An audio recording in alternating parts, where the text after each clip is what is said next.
Good evening. I'd like to start the Planning Commission for June 6th. Let's do a quick roll call if we could. Maybe let the record reflect that all commissioners except for Brent Whitaker are here.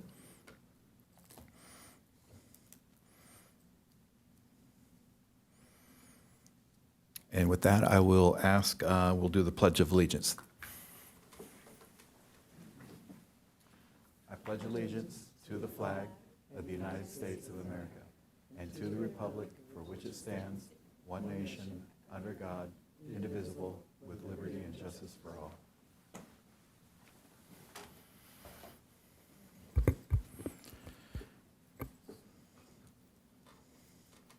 Okay, our first agenda item would be oral communications. This is an opportunity for anyone in the public to address the Planning Commission on items that are not on the agenda for tonight. And I believe we have one person. Kathy, would you like to call? Yes, we do. We have Tim Bratton. And Tim, you have 3 minutes, please.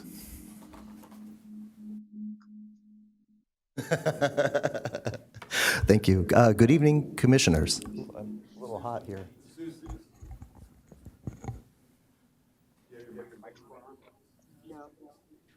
I hear the echo. Yeah, you're getting feedback. Okay. Good evening, commissioners. Thank you for the opportunity. I would like to talk about what I call the ADU loophole and how it's causing problems in Encinitas right now. And I'd like to propose a solution, which is to create an impact zone parking requirement ordinance for ADUs. And let me explain a little bit more about why I'm proposing this. So this is 5th Street, if you can see your screens. This is 5th Street, and you can see Moonlight Beach down at the end of the street. There's a red curb, so there's no parking on the left side of 5th Street from this view. And there are a number of houses there. One of the houses, the house with the blue fence, already has been split into 2 lots. And my neighbor Doris lives there. And Doris is elderly, and she only has 1 parking spot. She shares the place with her son, and her son is using the parking spot. So she parks wherever she can. A couple of weeks ago, she called me and said, I need some help. I had to park a few blocks away, and I have to bring my groceries in. So this was done years ago. And I think it was a mistake that there wasn't enough parking. But unfortunately, this mistake is being repeated. So you can see the house with the construction on the left-hand side with the green fence. And can we go to the next slide, please? This is the back side. Now, this house is built pretty much property line to property line. They put a 2-car garage and then put an ADU on top. There's only 2 parking spots there. The parking next door is for the house just up the street. We have a severe parking problem at Moonlight Beach. It's not just the beachgoers, it's also the residents because there's not enough parking already. And will you step through the slides, please? So this is in front of my house. I live on 4th Street, and every day, sometimes twice a day, I have to call the sheriff because there's somebody blocking my driveway. A little bit, sometimes more than others, but it's a big parking problem already. And I can see it's going to get worse because we're in a half-a-mile distance from public transit. So unless the city creates an ordinance for an impact zone, the developers can just keep doing it, and there won't be enough parking. There's already not enough parking. But it's legal for the city to do that, and it won't affect the affordable housing because that house, that ADU, if my neighbor decides to rent it, it won't be affordable. It won't even be moderately affordable. It's going to be like $5,000 a month for a 1-bedroom place because it's right on Moonlight. So anyway, I'll also present this to City Council, but I would love for you to consider the impact overlay zone. Thank you. Okay, thank you very much. Next item would be changes to the agenda. Are there any changes to the agenda for tonight? No? With that, we'll move on to the consent calendar. The consent calendar are items that are considered routine in nature and are voted on as one group of measures all at once, and there are no consent calendar items. So we're making good progress. Item 7 would be any items removed from the consent calendar. There are none. We'll move right into the regular agenda items, item 8A. Item 8A is the Beachside Bar and Grill expansion, case number multi-006824, 2023. We will do disclosures within the commissioners. Are there any disclosures for this project? I drove by it on the way in Okay. and have frequented the restaurant prior. Okay, and I as well as visited the site and very familiar with it. Okay, with that, we'll turn it over to the staff to provide a staff presentation. I'm sorry, but I need to ask for some help. My screen went black. I think maybe I pushed a button.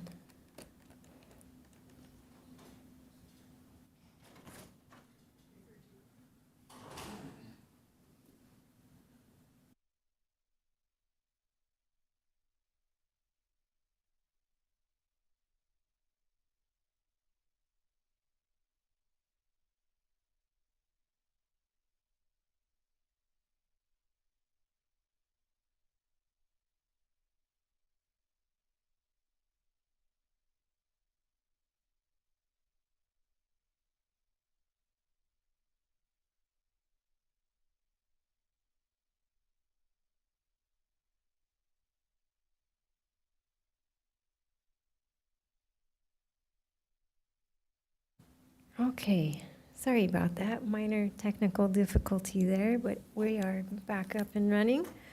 So my name is Christina. I am a senior planner on the team here, and I will be presenting this project to you today. And so what you see before you today is an image there of what the structure will look like, and then also images of what it had looked like before. I know that right now it's under construction, so it may not look like that right now today, but that's what it was before. The project site is located within the Downtown Encinitas Specific Plan, Commercial Mixed-Use First Street Zone of the Downtown Encinitas Specific Plan, and the General Commercial General Plan Land Use Designation in the community of Old Encinitas. Commercial Property Zone DCM1 are located to the north and south along both sides of South Coast Highway 101. A variety of commercial, residential, or mixed uses are located east across the 15-foot wide alley that connects West G Street and West H Street.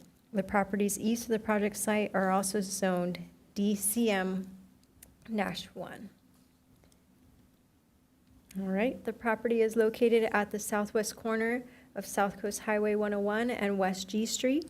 South Coast Highway 101 provides the primary pedestrian access to the project site, with secondary access to the project site by way of the existing 20-foot wide alley in the rear that connects West G Street and West H Street. Surrounding the business, there is existing public parking located along South Coast Highway 101 and G Street.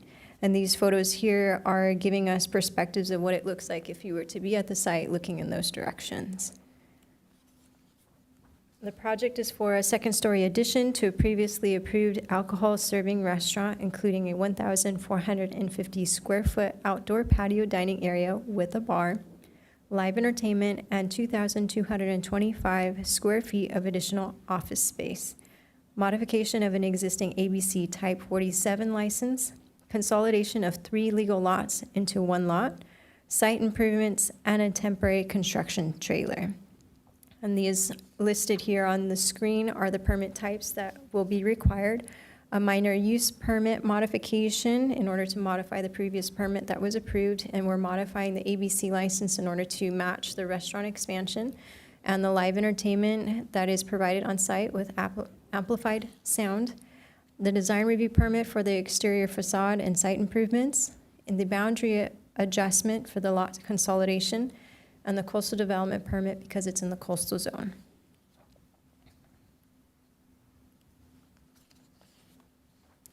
Okay. Missed one. Here we are. Okay, so this slide is a bit wordy here, but the information I thought was very relevant for evaluation of the use permit. And what you see on the screen is what is existing now as far as the alcohol service operations and what is proposed. And so in the staff report, there's a little more in-depth. There's maybe 2 more rows, but those were not included in here because they're staying the same. These ones here are the ones that are actually changing. And so I'll go over those really quickly. The first floor patios, those are essentially staying the same in that the services from 8 a.m. to 11 p.m. The second floor is the piece that is changing because now that's a new story. And that's going to be Monday through Thursday, 8 a.m. to 10 p.m., and Friday through Sunday, 8 a.m. and 12 a.m. And then the use of all the dining areas, that's essentially remaining the same, and those should end at 2 a.m. And the live entertainment, this is a slight change, right? Non-amplified music was allowed before. Now we are introducing the option of amplified sound, and so that's now in the use permit. No more than 2 performers, and the hours of operation are 7 p.m. to 10 p.m., May through September, and 6:30 p.m. and 9:30 p.m. October through April. And dancing is still prohibited, and that's the same as it was before. Okay, so legal nonconforming, the 1-story office building, which is shown in this image to the right, that one there has been existing. As far as the land use, it's now under construction, and so it can continue to do that. That is not entirely a part of this project right now, but it is part of the nonconforming that we want to cover. The landscaping here, or rather the not landscaping, is a nonconforming condition. It has been that way for a very long time. And so that is not part of this project. It's not proposed to change. And then the backup distance from the vehicle parking spaces that you see here on the screen, that's to the west. Those are also existing. That patio line and the building line are essentially existing as well. So they are not proposed to change, and so that is also a legal existing condition. And staff verified the existing rear parking spaces have existed prior to 1986. And that was verified through aerial photos and county's commercial building record. Okay, and so this is the first floor plan here. I thought this was helpful to show. This is the first floor plan of the restaurant, and what you see in green are the outdoor patio areas. The red there is the restaurant interior, and there is in this hashed gray side there, that is also part of the restaurant, but that's part of the support. It's not including guest seating. So support would be like beverage storage, coolers, the line cook area. So I didn't include that in a color. The table here that you see on your right is showing the comparison of what was existing square footage and what is proposed square footage. And what you'll notice is that there is a slight change in the outdoor patio areas, and I wanted to address that a little bit. The reason for that change is that there's some areas interior that are picking up some of the outdoor patio area that was there in order to accommodate bathrooms and walkways and things like that. So that's why you're seeing a reduction in the outdoor patio on the first floor. Okay, on the second floor, we're only adding outdoor patio to the restaurant. We're not adding interior floor space, so that's why there's not a red color there. The office there is shown in blue, and that's the new office space that's being shown there. I didn't highlight the walkway and the restrooms because that's not the office, but that is also space that's being added. The hash pattern that's below the green outdoor space is the first story below. That's the top of that outdoor patio from the first floor. And so you can see the change for existing, right? There wasn't a second floor before, and now the proposed change, which is now there's a new office and a new restaurant space. Okay, and these are the elevations. So this is essentially what the building is proposed to look like. And so we see the first floor there, which is similar to what had been previously approved. The second floor is really what is part of this proposal and this project, in that the second floor has this outdoor patio. It's very light, it's very airy. It has a fabric cover that can be retracted if desired. And then the office portion there, that's the gray piece that you see, and the windows there are inset. There's an awning to kind of break up the massing of that particular addition. And so that's what you're seeing there. Some of these images as well, you're seeing to compare what was there before the building was demolished and what is proposed. So you can kind of have that at a glance. And the materials that are being proposed are things such as brick veneer, reclaimed barnwood siding, soffit undersides, smooth troweled white plaster. Sorry, that's all a mouthful. And then there's other materials such as steel, board and batten, vertical siding, that kind of thing. And so then we go into the citizen participation. And so there was a meeting held for this particular project on Friday, May 6th. There were no attendees from the public that came. And so it was just the applicant team that was there. And then also after the meeting was hosted, or during that time period of noticing, there were no comments received either. Then we go into the public notice for this particular public hearing. There were also no comments received from the public. And so as far as we know, there have not been comments received from the public on this project. Okay, so let me get to this part.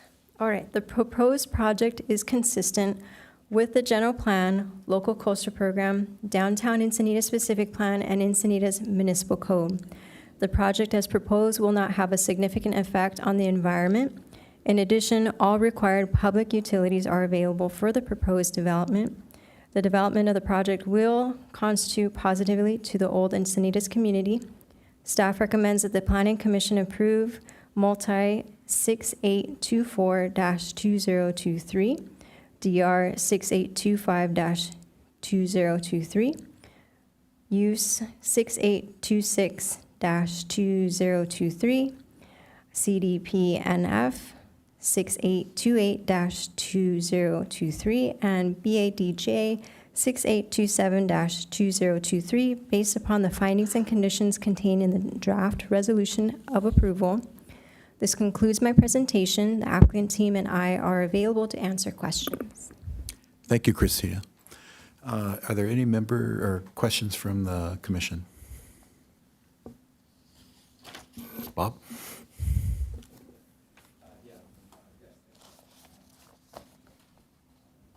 Microphone on. Let's see. In the staff report, there was, they're consolidating the 3 different lots into one single lot. Does that have any effect at all on any of the conditions or any of the zoning codes? Is that just something that they're doing administratively, or is that something that we required as a city? We did not require that as a city. That's something that the applicant has proposed and approached us to do.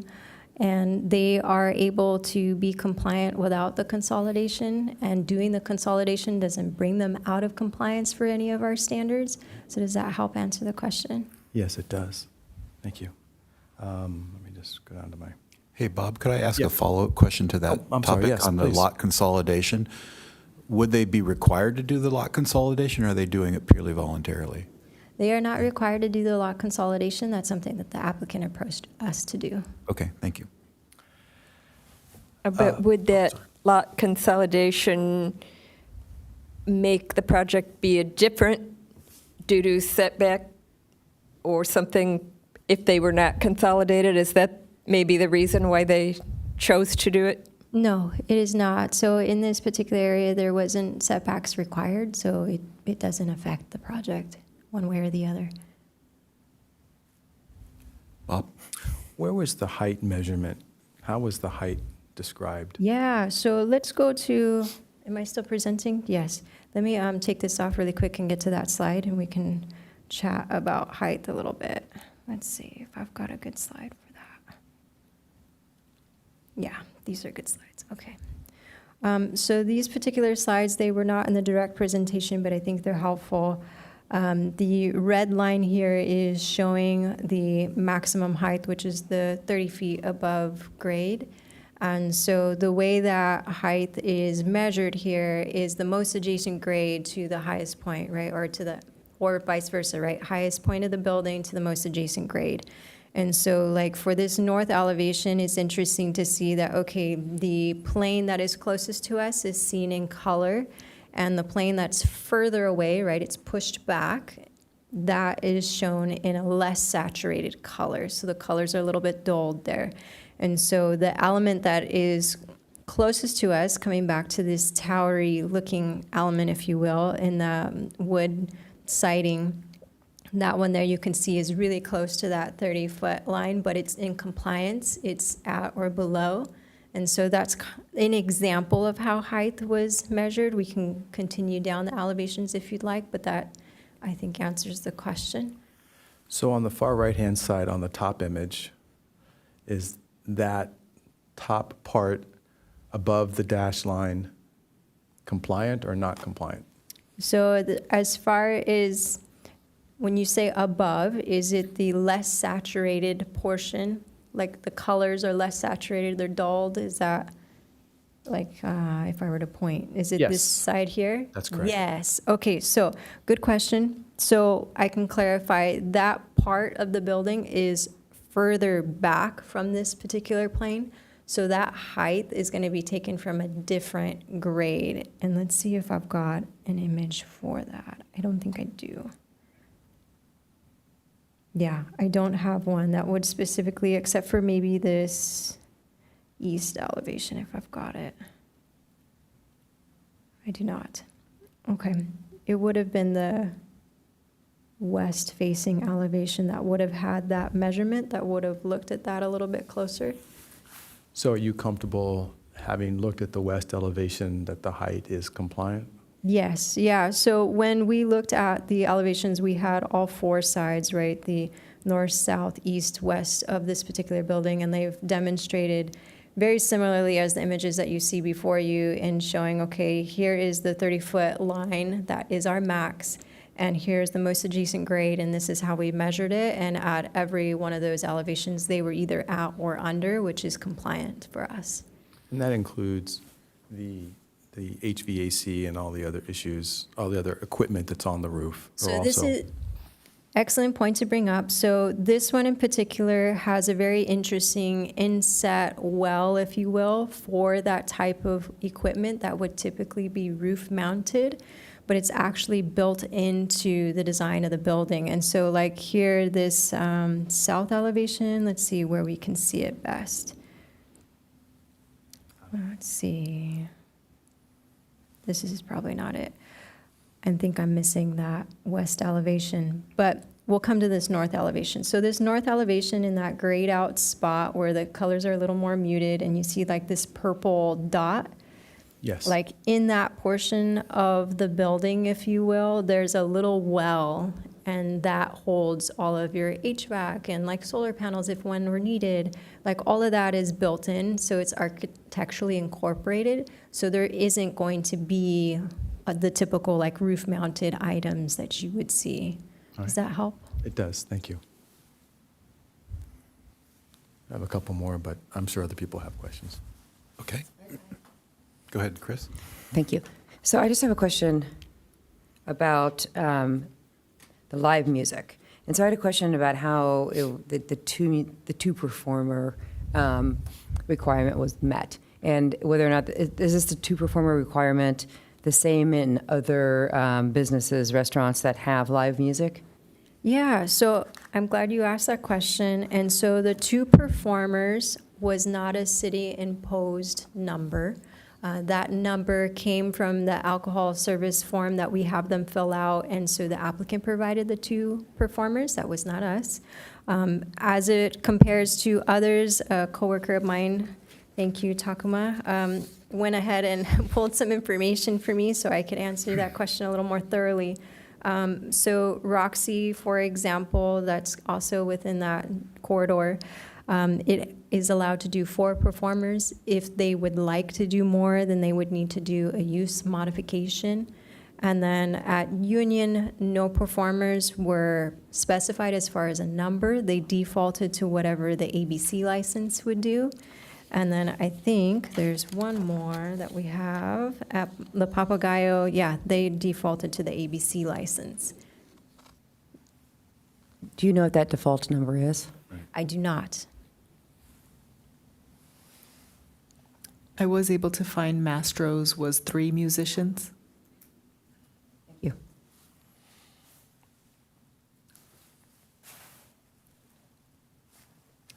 I have no question, or I have a few, but I'll let you guys continue sure? with your list.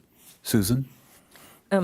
Just quickly about the square footage, I want to be sure I'm reading it correctly from the project plan. So it looks like the total square footage of their existing is 7,759. And then the first floor proposed is 7,581, with a second floor proposed of 4,601. So if we total that together, is that something like 13, let's see, what would it be? It would be over 10,000 square feet, right? Yes, you're correct. Okay. Thank you. And is there a 10,000 square foot threshold for any permit? I believe somewhere in the staff report, there was a reference to 10,000 square feet. Is Yeah, there some sort of so- inflection that occurs at 10,000 feet? Yeah, so 10,000 square feet is the threshold for EV parking spaces. This one is interesting in that the way that we looked at the 10,000 square feet was per building. And so this project, at least from what I remember, if we were looking at it per building, they don't hit the 10,000 square feet if you look at those buildings individually. And so I'd have to look back at the numbers to like really dig into that. But the application is for all 3, so why wouldn't it be applicable? So, and that's also interesting. So the way that we decided to look at the project was to apply that standard per building. And so that's how we applied it. But the application is for all 3 buildings to be under one permit. Yet, if you à la carte it, you're conforming. If you do the consolidation, you're not. If I So can, are we supposed to rule on that nonconformity? no, it's the read of the building code and how that reads. So we don't have in our code that says per application. It was per building, per the building code. But yet, we somehow in the code had the 10,000 foot number. So is there a loophole in the code? No, it references back to the building code. And the building code is more stalls for 10,000 plus square feet, but Right. yet you're building. you're looking at it à la carte. Yes, the way that the words of the building code were written, correct. Okay. And on that point, on the parking distances, 20 to 24 feet, the design that was posted was a prior use for the outside patio, and therefore they do not have to adjust their outdoor patio to be conforming to the 24 feet? Yes, the way the downtown Encinitas specific plan nonconformities read, you can keep your nonconformities, even if you demo and rebuild. And so they are able to. Even if you demo and rebuild, Correct. which means you're putting up something new, but not keep, and you can still keep your nonconformities? Correct, yeah. And that's specific to the specific plan. But if they were outside of the specific plan, there's a different interpretation for the municipal code.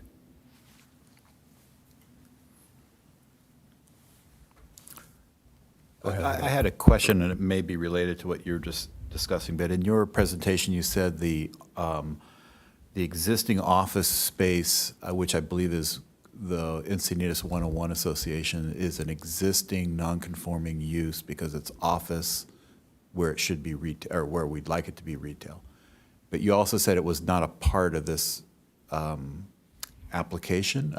I'm looking for clarification. Are we reviewing the office building to the south, or are we not reviewing that? No, and thank you for asking that question. It's a good clarification. The building that is, for now, on the southerly parcel, that one is under construction right now. It's just about ready to be done. That is not part of what we're considering in the permits that we're doing today. That information is in there just because as a whole, if you will, it's kind of part of the same thing, or it was in the previous permit. And so it's a good reference point to understand that that's what's happening with that building, but it's not part of the permits that we are considering today. Okay, thank you. And does it sit on a separate, the 3 lots that are being consolidated, are they all underneath the restaurant space, or is that office building being consolidated to be on the same lot as the restaurant space? Yeah, I think there's a good image for that. Hold on. Here we are. Okay, so here's one image. It's a little small maybe on your screen, but the green dotted lines, that's kind of where the parcel lines are right now. And so you have, just to kind of clarify, let's say parcel 1 is from the north, parcel 2 being in the middle, and the third one being the most southerly. And so the restaurant building, if you will, is kind of cut in half by parcel 1 and parcel 2. Does that help? So is it parcel 1 and 2 being consolidated, or is it all 3 parcels being All consolidated? 3 are being Okay, consolidated. so there'll no longer be a green line or property line between the existing office building to the south and the restaurant to the north? Yes, you're correct. Okay.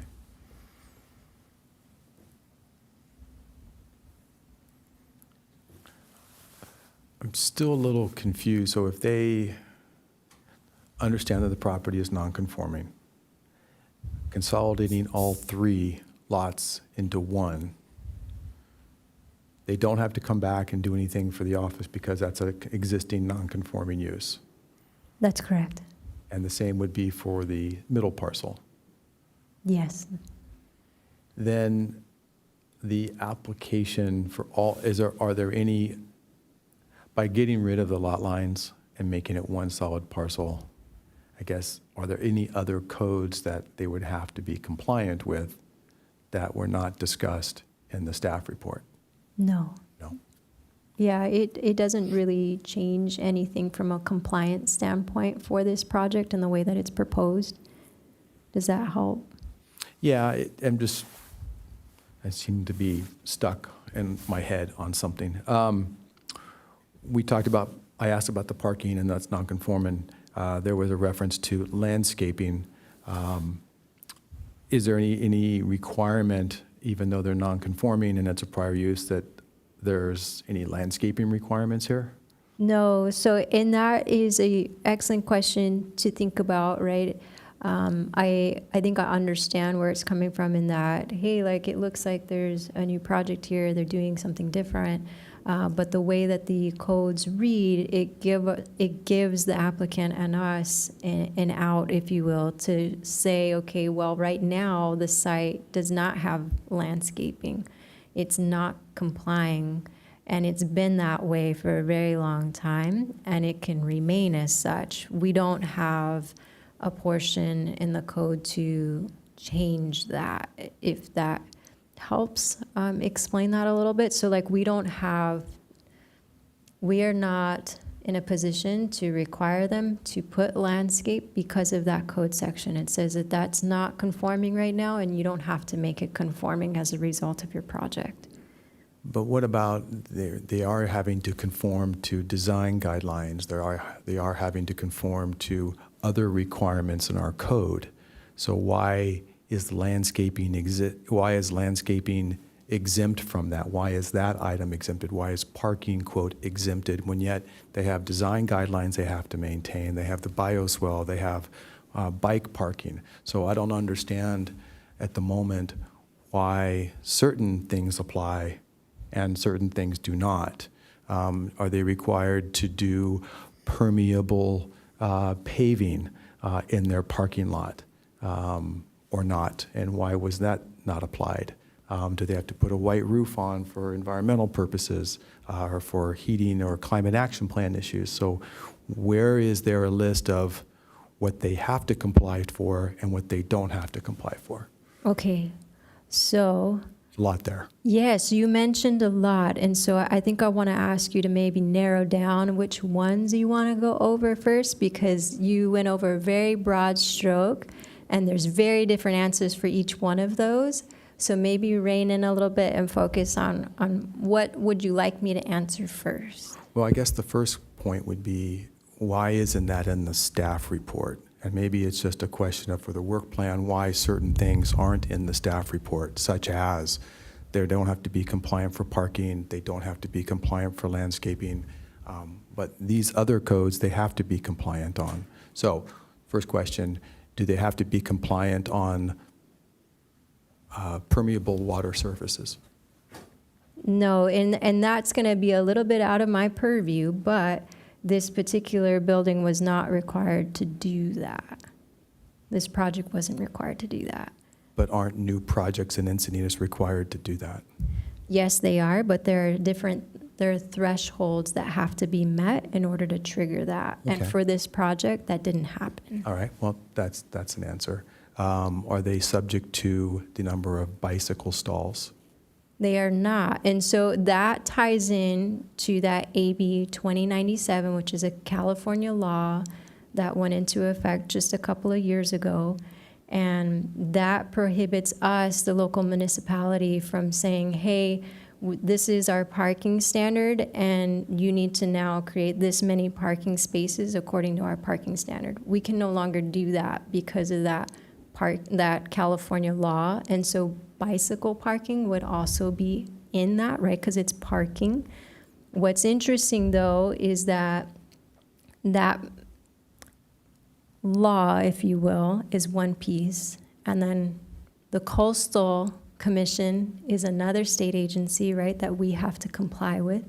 This project is within a coastal area. And so Coastal Commission wrote us and a lot of other coastal cities a memo that essentially says, hey, we understand AB 2097, but that doesn't, then we still reserve the right to be able to say you need to comply with public access and recreation of the coast. And so in order to do that, you have to then demonstrate that you're providing some kind of support in order for people to get to the coast, whether it's to recreate or in whatever means, right? And so bicycle spaces is something that comes into play for that. So in the report, there's a little section for that mentions that, and that's why those are specifically called out. I saw the AB 2097 reference and that was non-compliant to that, and that no box was checked. I didn't realize, thank you for educating me, that the bicycles were part of that bill. I learn something new every day. Is the plan that they submitted that we're approving, I understand the signage might change and things like that, but what we reviewed, is that consistent with the Coastal Commission's understanding of, what I'm getting at is I'd like to look at what is going to be approved for coastal development permits and city permits, but yet it might change when it goes to Coastal Commission. I'm like, well, if we know it's going to change going to Coastal Commission, why wouldn't they show it to us now? But we're issuing the coastal development permit tonight. Right. If we take a vote, right? Right. They're complying with the local coastal plan. They're not in the appeal zone. It would not be appeal. It doesn't go to the Coastal Commission. It only stays at our group. So we have drawings in front of us tonight to make a decision. Do we think it meets our local coastal plan? And does it? Yes. Okay. And if I can add, AB 2097, we are working on an ordinance that will be brought forward that will touch on these items, but we don't have anything today. And so this project has a condition of approval that says this is how you're addressing coastal access, and so that's detailed in here. But then when we do have the specifics in place, once that ordinance is adopted, we'd be deferring to that on projects moving forward. Moving forward, but Correct. they would already be approved. If they were approved today, they wouldn't be subject to that. Well, I believe the way we wrote the condition, and Christina, correct me if I'm wrong, but I believe it was that they are allowed to, here we go. It is on page 31 of 108 of the conditions of approval, SCA 6. And let's see, letter E, the last sentence, it states the offerings of this program are subject to change depending on updates to city policies and programs regarding implementation of AB 2097. Okay, thank you. So I have a question about, well, a couple of questions. One of them has to do with the alcohol condition 06 on page 33. So it doesn't mention the outdoor seating on the 101, where it says first floor adjacent to the alley. Is that going to be changed to include the outdoor seating to the front? Yeah, I can clarify on that. So I should have mentioned that during the presentation, and I think it's alcohol 04 where we talk about the outdoor seating areas and we break out the first floor adjacent to the alley, but we didn't mention the first floor patio adjacent to Highway 101. So I think what we can do is just amend that to say first floor patios with an S, and then that'll capture both of them. Does that help? Yes, thank you. I also had a question about the EV bike stalls that I proposed. Are those bike stalls going to include electricity for people to charge bikes, or is it just space available for bikes? It's just space available. They will not be charged. So it wouldn't be specific to EV bikes, it would be any bike parking? Correct. So what makes them a little bit different than a regular bicycle, and I'm glad we're talking about this, is the spacing between the bike racks, where a regular bike may be a couple of feet, where the electric bicycle, I think it's like 3 to 4 feet, so it's a bit sizable from one to the other. The other part of it is that we want a more robust bike rack. Like it shouldn't be small, it should be sturdy to hold the extra weight, and so that's why there's that difference. Okay, thank you. I think the larger bike racks came up on beacons because people that were going to beacons had surfboard racks on the side of their bikes, and that the bike rack that was referenced at the beacons parking lot wasn't adequate to handle that. So glad we're bringing it up again. It's important people were using bikes to get to the beach. Okay, have we No, asked I- our questions? No, got more. Okay. Page 13, of the staff report, talks about approving the overhang into public spaces. Can you walk me through the analysis of why? Well, first of all, let me ask the question. Is the applicant proposing, as part of their drawings, to put an overhang into public space? So this is an interesting one, because I had to hunt around a little bit to like wrap my head around what you were seeing, and then I think I realized what it is. I think it's the awnings that are on the first floor. They kind of go past. So let me maybe look at an image here. That might help convey the information a little bit. So let me look at this one. So this one here, right? You've got the outdoor patio, and that's kind of essentially where that building wall stops, right? And then you've got a portion of the building that's going to be an overhang, right, that kind of comes up and towards the public right away. So I think maybe like this section here, is that kind of maybe where that question image is there, coming up? both on the corner and the one you pointed to, yes. Yeah, okay. And so then we'll come back here and to look at this picture. Let's see, do I have one with a parcel? Sorry let me, No. I'm like scrolling all over the place for you guys. Let's see, yeah, this one. Okay, so like here's the property line, if you will, right? And then you've got this piece of the building. And so, yeah, you can conceptually see that that portion of the building is gonna go over that property line. But I think it's okay because of the way that it's cantilevering. Like it's not gonna intrude on that public right of way. It's not gonna do anything different.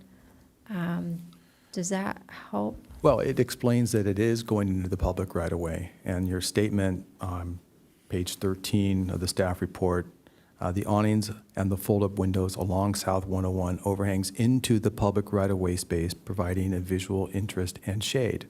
Understood, but it's going into the public right-of-way. So, number one, do we have other projects in the 101 that we have approved that extend personal property into the public right-of-way? Yes. I can speak to that. I do know of the Seashore Bank has an overhang, and I know at that time, the engineering department was okay because of the height of it, where it was located, and also at times too, if it's an awning and it can be removed if there's any conflict, then they typically accept that.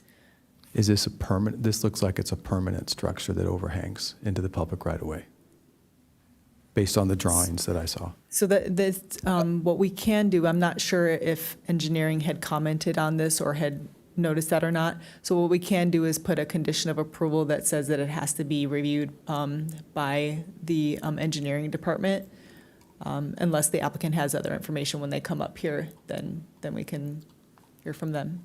Well, I guess it's a macro question if we approve it now, if it comes to a vote and we approve it, we're setting a precedent for other private organizations to extend into the public right-of-way. And I'm a little concerned that sets a precedent that can continue. I might suggest that this is a deliberation, and deliberation. not a Okay, question. so I asked the right? question. I got the answer. We've clarified that they Yep. project, Understood. and let's discuss that when we're Okay. into that section. All right. I have one more question. So, and it was actually related, you gave me the idea when you showed some of the other slides on your last, one of the last things that you showed me. So what is I know it's here, is the indoor alcohol service time until 2 a.m.? Okay. What are other restaurants in the area? What are their alcohol service times? Yes. So the applicant helped me with that information, and so I have a slide for that. Let me get there. Here we are. Okay. So That was it. That's what I saw. Ta-da! Yes, yeah, helpful. Okay, so at the Roxy, midweek till 11, and then weekends till 1. Union, we've got midweek till 10 p.m., and then weekends till 12. Beer Garden is every day till 12. Sago, we've got midweek 10 p.m., and then weekends till 2. And then Urban Sea every day till 9. And that was according to Yelp. Does that help? It does.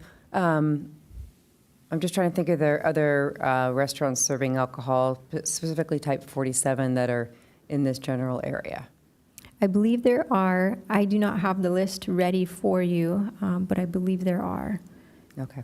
So if you don't have the list ready, I'm guessing you also don't know the end times because we didn't previously ask for it. Correct. Okay, Yeah, that's fine. apologize for that. No, that's fine. Thank you. Can you clarify for me, the approval we gave, I'll say a year ago or 18 months ago, that was for an end time of 2 a.m.? Yes. Is that not a Yeah, change? so that's really good question, right? Is that use table that we had earlier, let me get to it, that was helpful, because I think it answers this question. Oops, here we are. Okay, so this slide here, right, this was the type 47 operations. And so before, we had it till 2 a.m., and that was indoor. And so now we also have it till 2 a.m. indoor. So that's not a change. That's something that we've approved before. Okay, and for the outdoor, I'm reading it, we had approved 11 p.m. for alcohol service, and that will continue to be 11 p.m. It will outdoors. continue to be 11 p.m. with the exception of that second floor patio. On the weekends, it's till 12 a.m. Thank you. Is that the applicant's request, is the 12 a.m. on the second floor? Correct. Okay. Also, on the music, will the music be indoor?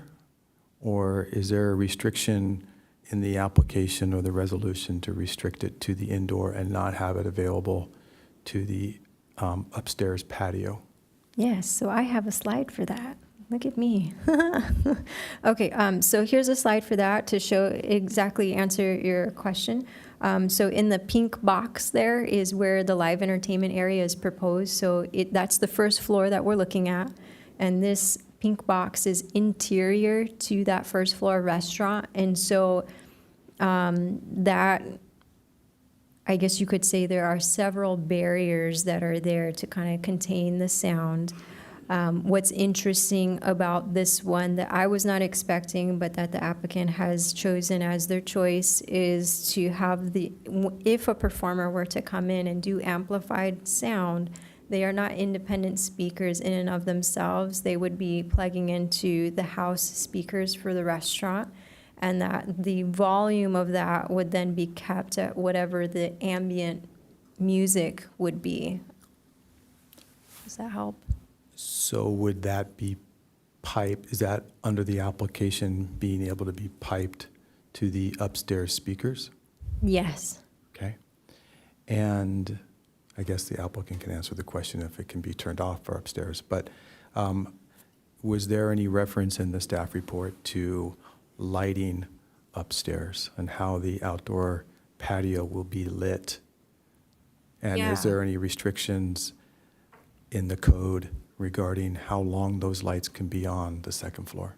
Okay, so in the code, we do have, I believe it might be within the nuisance section of just the general municipal code, not the zoning portion of the code. And it talks about lighting and how lighting has to be pointed downward and it can't be spilling into other properties and things like that. And so this project would need to comply with that. So as long as they're complying with those standards, then there's not an issue. I don't think that I specifically spoke to that element within the staff report. I think because it's generally understood that they're going to comply, and so that's why. Are there any other second-story restaurants in the city at the moment? Yes, there are. So we kind of created a nice little list for ourselves before the meeting to kind of go through and say, okay, well, where do we have other second-story restaurants? And so Seashore Bank is one. Kai's is another one that's like down the way. Let's see, Urban Coal Pizza, they have a second floor. And then the Compass Building, there's a second floor. And then, let's see, there are a couple of others. There's a restaurant on the second floor of the Compass Building? There is not a restaurant, it's just a two-story building. Oh. That's a different thing. Lucadia Pizza, that has 2 stories. Right now, Lucadia Pizza is not necessarily using a second story, but there is an approved permit that's eventually going to go forward for a different operation that will use that second floor. So the second floor, as far as that being part of a restaurant, there is precedent here within the city that happens. And there's nothing within the code that restricts a second-floor restaurant? No. Okay. And there's also, I don't know the name of the restaurant that's in there now, but Pandora's also has, what was formerly Pandora's also has a second floor. as a Yes, restaurant. you're correct. And there was the Moonlight Cafe that was at the train station project, was second floor also. Yes. Yes. Oh, Panikin is also 2 stories. Okay. Not quite a restaurant, but it is 2 stories. Hold on. Okay, thank you very much, Christina. We will ask if the applicant, I presume you guys are the applicant, if you'd like to make a presentation, or?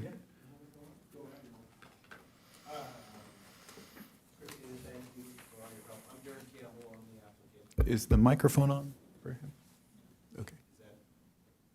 There's a button there to your right. You may need to touch. There you go. Does that? That better? That's it. All right, I'm Darren Campbell, I'm the applicant. First wanted to thank Christina for all of her help, along with Carrie. They're very helpful in us getting through the last extended period of time trying to get this to where everybody would be happy with it. We're really excited to get going on this. I know it's been an eyesore for everybody, and we've been doing our best to get to the point we are right now. So I'd be happy to answer any questions. I do have our architect with us here, Alex, and he can be more than welcome to come up here if there's something that you guys ask that I can't answer. Anything specific? Okay. Are there any questions of the, is that the end of Well, your for the presentation? applicant. Or okay. Any questions For of the the applicant, applicant? correct? Yes. I'm just wondering, I know you don't have to put in landscaping. I know you don't have to do certain things like permeable paving. Yeah. Those things cost money. And of course, your objective as a business is to make money. But considering that you have some nonconformities that are being, so far anyway, overlooked, basically, and so they don't require these things, would you be able to consider maybe doing a few things, maybe working with the city staff and talking about maybe putting in a street tree or putting in some landscaping of some sort? Yeah. I'm glad you asked. That's always been our plan. This is for lack of a better description, this will be a legacy project for me. I'm a developer, but this is something that will stay in our household for hopefully long past me. And so I'm not looking at the least expensive ways to do things. We're going to do this building right. I've been building for 30 years, and I did provide, I'm not sure if Christina has that, but we did provide a quick rendering that shows sort of the projected landscape that we would like to do. We've talked to Christina and Carrie about it, and we just need to get to the next step to do that, but we would absolutely do that. Really appreciate it. Yeah, no problem. Any other questions? Okay. Well, thank you very much. All I right. appreciate you coming today. Thanks, guys. With that, I will close the public comment portion of this meeting and open it up to commissioner deliberations. Would anybody like to start? Well, I'll start. I believe design-wise, it's a big improvement over the existing. I think we can pretty much readily see that a lot of thought went into design. And I think it also is an improvement for our city to have a pedestrian-oriented establishment, expand service and hours. Myself, I like music, despite being hard of hearing. And so maybe I'm not bothered by amplified music as much as some people would be, but I don't have a problem with it. Chris? So I'll just piggyback on the amplified music, because I also am a music lover and don't have any problems with that, especially the way it's going to be contained. And that was why I was asking some of the questions about the two musicians, because I don't know how, we can talk to the other commissioners during the deliberation, but I also wouldn't want the applicant to be limited to two musicians, two performers, honestly, because I see a lot of live music at other establishments, and I don't know the math on the amplification, but if they're doing the amplification through the restaurant's sound system, they can control it. I mean, I could see a lot of performers that are three that would be appropriate. Sure. And that sounds like that would also be in conformity as to a lot of the other businesses are doing. And the exception is the Roxy, which is 4. Good. Okay. I forgot to ask the applicant if, to Commissioner Ryan's comment about controlling the sound, my concern would be the second story. Can you, yes, well, I think you can. I've asked. I'll reopen the public portion for Thank your you. response, please. Yeah, so we have this in our restaurant in Carlsbad Village, where we have a sound system that is built in, amplified, and our musicians plug in. And we did it, and we have it at the restaurant in Leucadia. We did that so we could control the music. So we get a lot of times our live musicians, they prefer the loud, and they think, I'm sure they feel they sound better, louder. But even from a customer experience, it gets too loud, and we are still focused on a restaurant. We're not a live music hall, so that sort of adds to the ambience, but not part and parcel of music. So we have them plug in. We have a decibel level that our musicians, we have a decibel reader that is right above the performers, so they can always check what their level is. We give them the level that they can be to. Our managers monitor it, and then we lower in each room based on sort of the areas that it is. So when you asked about the second story, Right. we can certainly control that. That's all. That music and keep it to a level that area is supposed to be a nice, calm lounge area. It's not a loud bar raucous. I'm too old. I don't want to deal with calls at 1 a.m. from problems. Right. Well, that was how you run your business is great. I was just concerned that there was an ability for you to control the upstairs sound. As long as there's an ability to 100%. control the upstairs sound, then Yeah. it's good business, but it also might save you a few phone calls too. I agree, 100%. Okay. All right. Thank you. Thank you. So I'll close public comment and resume deliberations. Bob, had you expressed your, You and I began to speak, and I actually have lost my train of thought regarding deliberation versus asking staff the question. So if you could help me and prompt me back to It what had to that. do with the awnings being in the public Thank- right away. Thank you. So, I understand it's a great project. It's architecturally significant in terms of making sure they use multiple textures, which is all part of the design review plan. So I guess my question really is regarding our public space and private use of the public space.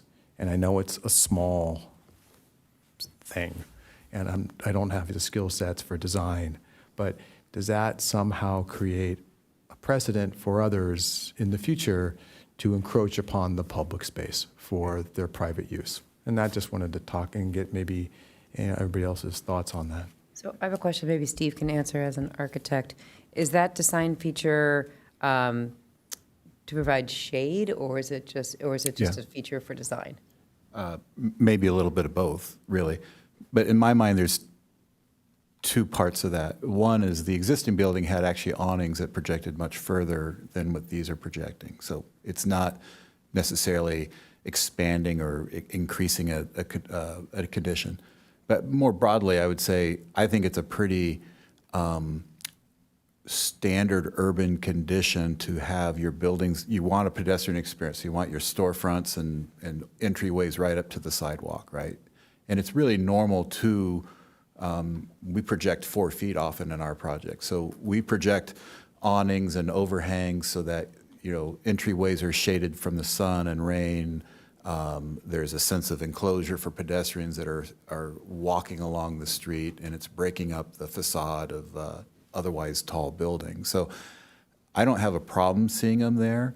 I think that they're non-habitable space. We wouldn't allow someone, say, to project the second floor office over the property line, right? Where they're actually occupying it. But if there was ever a reason for the city to want to expand the street, or for some reason they needed that land back, I think there's usually a maintenance and removal agreement that says, yeah, you'll take the awning down if we need that space. From my read of the plans, this was a fixed and not a removable device. They look, they may not like to do it, right? It's a Right. it's a steel canopy, and it's Yeah, I'm sure- bolted on and all that. It's not Right, like right. it's like, hey, send the busboy out there and take that down. Right, right. But it is removable in the sense that it's not holding up any of the rest of the building. It's supporting its own self-weight. It's architectural in its concept, not structural in terms of the building. It'd be my, And I actually see fairly limited amount of them. It seems to, the biggest projection is the folding door or window system that will accordion up. into public space? Yeah, which is consistent with urban pizza down, or coal-fired pizza, whatever the. Oh, the one on the- Further down, just up the they street. have the bifolding windows. So Right. I don't have an issue with it myself, but Well, isn't the bottom line, is there a condition that I think Anna Yes, spoke to that? yes, I was just looking through the resolution right now, and so far I see on page 77 of 108 of the packet, condition UT 16, that talks about utilities, and then the next one is on page 76, which talks about existing and proposed facilities that requires an encroachment, maintenance, and removal agreement. So it talks about private improvements shall be considered temporary, and then to the chair's point, they're allowing it, but if they should ever need it, then they would be required to change out their windows, change out their awnings, things like that to accommodate it. In the same way, Bob, that most of us have a wall or a fence that sits out in the front of our house, or we plant something in the right of way. Like, you're allowed to use the right of way in some ways until the city decides that they need it back. And Okay. And from council standpoint, we don't have any liability for the city if someone encroaches upon it and we've allowed them to happen? That is correct. Okay. If your question is if we grant an encroachment permit over city property, if the city would incur liability from that? Correct. No. Okay. So if they have an awning that falls down, then the city is protected? Okay. They would be required to defend and indemnify the city in that instance. Okay. Good to know. Thank you. I will echo Chris and Susan's comments. I generally am in favor of the project. I think it's an attractive building. I was initially concerned about the amplified music, but I like that they're not leaving it to the band to just turn up their amps, at will, that they can control it through their sound system. And I like that they can monitor, they can adjust it room by room or level by level. I think all that's good. I would share Chris's initial concern is like, I don't know that I would particularly limit them to, I don't know the value of limiting it to only 2 musicians. And yeah, I would support 3, I would support 4. It's not like there's a concert there, and it's still a limited space. The stage area is still only so big. So those are my only 2 real kind of thoughts on the subject, is whether we would consider increasing the number of musicians, and otherwise I don't have much opposition to it. And we could do an up to a maximum of X if the commission feels and council says we're okay to do that. But I would like to come back to Commissioner Ryan's question about service. Based on that spreadsheet, we don't have a lot of 2 a.m. options in the city. Is that a type 47 allowance, or is this a city planning commission, city council allowance? Are you? I guess this is deliberation Where's that amongst. going? I'm asking more experience, and council can jump. Council can jump in too. I don't know if we are allowed to say, hey, I love everything, but I don't want you to serve until 2 a.m. Is that something in our purview? It is within your purview. The way it's been looked at historically is looking at what they're proposing to change. So if they ask for it to be 3 a.m. And instead of going the other way. And typically it's been, you've had a lot of complaints, because they've been operating at 2 a.m. And so we don't really look at what they're requesting to keep the same, but it is within your purview if you find that there's concerns with that. But typically we ask the sheriff's department's input on these applications. Not typically, we always do. And they did not have an issue with it, and there were no violations or anything historically on this property, and so staff did not have concern with maintaining it. So I have a follow-up to that because the business has been closed for quite a while. And the last time it was in front of planning approved the 2 a.m., but I don't know that they were ever in business after that. So when you're looking at complaints, does this was it 2 a.m. prior to the 2021 It's been 2 approval? a.m. for quite some time, yes. Even the 2 prior use permits, I believe that it has always been historically 2 a.m. Thank you. But this applicant, So, but they didn't serve hard alcohol previously, correct? They did serve hard alcohol at that time. So the reason why the application is before you is because they're changing the operational characteristics of the building and adding more to it. So that's why a modification needs to come into the planning commission, is because they're asking for a change of that. A bar moves location, they have to come in for a change. They do operable windows now, retractable roofs, they would have to come in for a modification, things like that. So we want to make sure operationally, but they have always had this license and always had the 2 a.m. did this applicant own the property under the prior applications? I'm seeing a nod of yes. You did? Okay. All right. Wasn't sure how long you've owned it. Thank you. Bob, is there anything about the new design? So this project came before us, I forget the date, but some time ago, a year ago. We approved it, a minor use permit for alcohol and all the rest of that. They've added a second story, right? Is the second story cause for you to believe that that changes kind of the way we thought about this project before? It's not the second story. I guess it's just the service on the second floor that caused me some concern for noise. It caused me some concern for light. I thought that they had pushed not being part of that. I don't recall being part of the last approval. I'm a little frustrated with the nonconformance, but those aren't, and I'm still learning what's applicable in our codes and what's not. Mm-hmm. And so I'm frustrated that we don't get to apply our city codes, and maybe it's just a hangover from other state mandated things that are occurring that frustrate me. But no, I don't think so, Steve. I think that for all intents and purposes, this is a great project. I just wanted to make sure that there was some controls over what I perceive to be long-term issues such as noise and light pollution. And I'd love to have them have bicycles because people do use bicycles, and it does affect our climate action plan and the reference that Commissioner Surratt talked about in terms of carbon capture. These are little things that we try to put into our code, and we try to impress upon all the other applicants that come before the city and before this commission. And people work long and hard.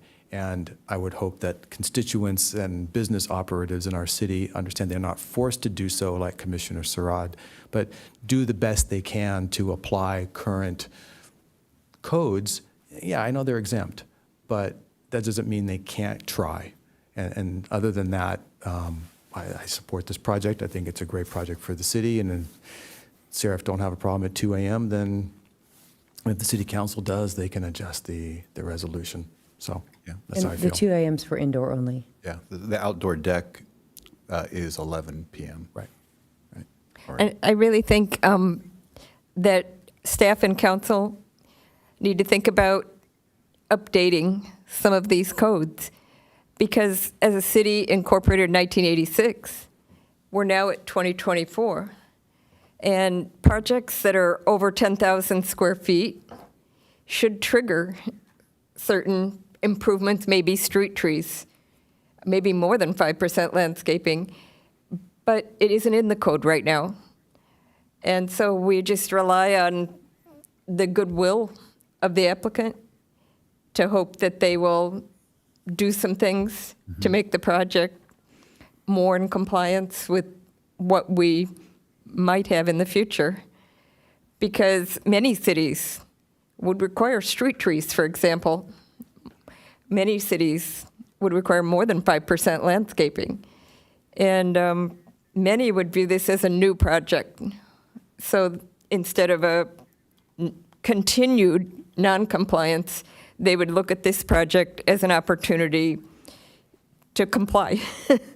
So I think we need to encourage our staff and our council to look forward. Well said. Okay.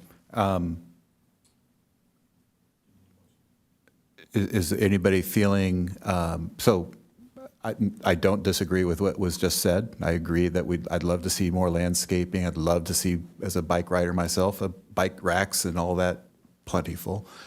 The question I guess I would put to the group is are any of these issues of importance or of a level that you want to condition your approval on of the project with anything outside of what's already listed in the staff report?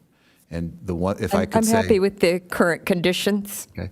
The one thing we have discussed at the dais is about the number of musicians, which might feel kind of a minor little tweak, but feels like it might be a nice thing to have. So I would put that out as like if anybody wants to make a motion, whether they would consider that. And I guess whether you think street trees or some other off-site improvement is warranted. Myself, I'd be in favor of allowing, like if they have a mariachi band, for example, they may have 4 to 6 performers, right?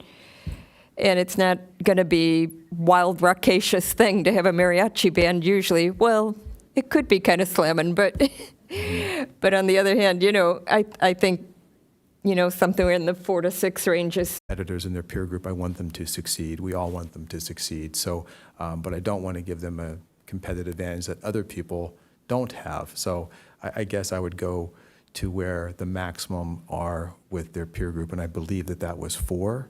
So I'm happy with 10, but I do think as fairness to the other existing permit holders, that I think be hard to grant somebody a competitive advantage. So that's my Does thought. someone want to take a shot at a motion then?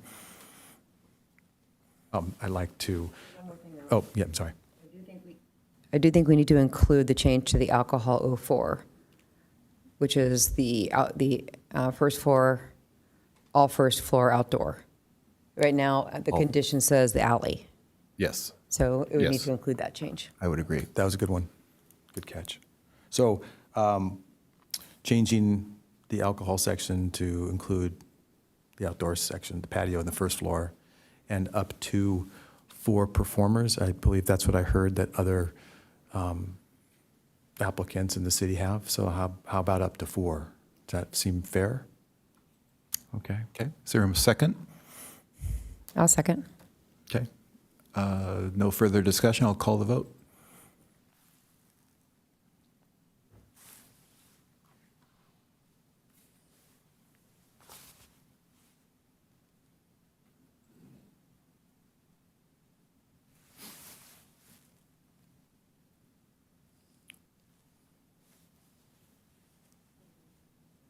No.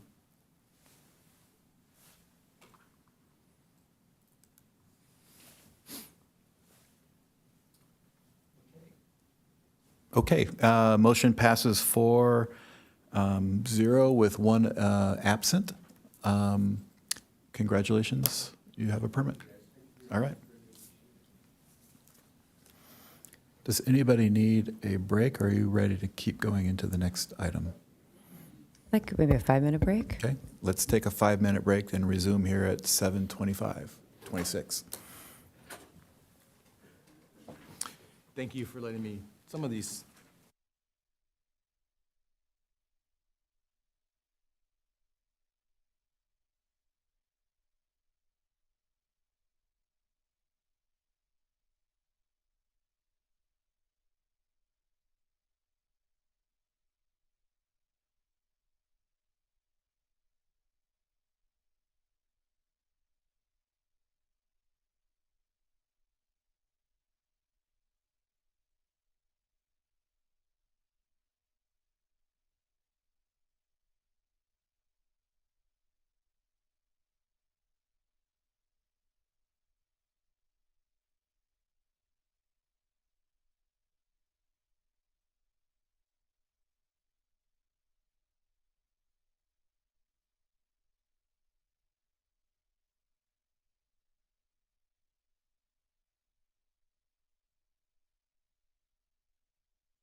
Okay, I will reopen our meeting and move on to the next item, which is item 8B, Planning Commission Report and Work Plan, presented by Anna Colamusi. Going to do it from here? Yes, I'm going to do it from here. If I need to move to the other space to share the screen, I'm happy to do that. But this is bringing forward what we had discussed at our last Planning Commission hearing, and I just wanted to make sure that I captured all of the items that were discussed and see if there were any questions. Otherwise, and I'm happy to make them. We can do it in a couple of ways. If there are changes, then I can make sure that I've captured them clearly and then have the resolution signed after this hearing. Or if there's more discussion, I can bring it back at the next hearing. But if anyone had any questions, that's what I am here for. And I know that it was asked to prioritize the work plan items. However, we don't have that information yet, and it does change throughout the year, depending on, a lot of, what's the word I'm looking for? Outside sources, for example, information that comes about from a public meeting can kind of change the course on things. But this was the feedback from the advanced planning group on the anticipated schedule of completion dates for the items that are listed here. And then we will kind of go from there as the projects move forward. So that's my presentation. I'm happy to answer any questions. And again, I'm happy to go to the other screen there to pull up the work plan to discuss. Thanks, Anna. Does anybody have questions? Well, I see like a grammatical typo. Sorry, I didn't notice it earlier. I would have talked to you about it earlier. So on number 4, outdoor dining, on page 10 of 44, amend outdoor dining regulations to be more flexibility and be allowed. Thank you. Any questions down the line? No, not on the existing, but I do have some macro thoughts, but we'll get to that if we're looking Okay. at just this. Okay. Having no questions, I guess, is this a public comment, staff report, then deliberation, or is this just a This working is, session? yep, just a working session, and there's nobody in the public here, but we would have opened it up to public speakers if they wanted to, but yeah, there are none. Okay. I don't really have any specific comments or concerns. I notice in there that it says something about me potentially presenting this to the city council, and I thought before I did that, there's the sign ordinance update, and I guess I wanted a little maybe clarification from our group of what it is about the sign ordinance update that we're concerned about, or is this just a routine?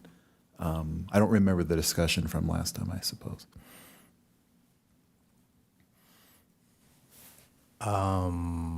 I think on the sign ordinance, I believe it was a carryover from the older report. And I believe we removed a review of the sign ordinance in our last session because there was a discussion over freedom of speech and getting too deep into the sign ordinance. That's what I recall the conversation being. It says standards for digital. Is it just that digital signage is not addressed in the current ordinance, and that we think that that will be a? What I heard was that we moved it to the long-term goals for an update.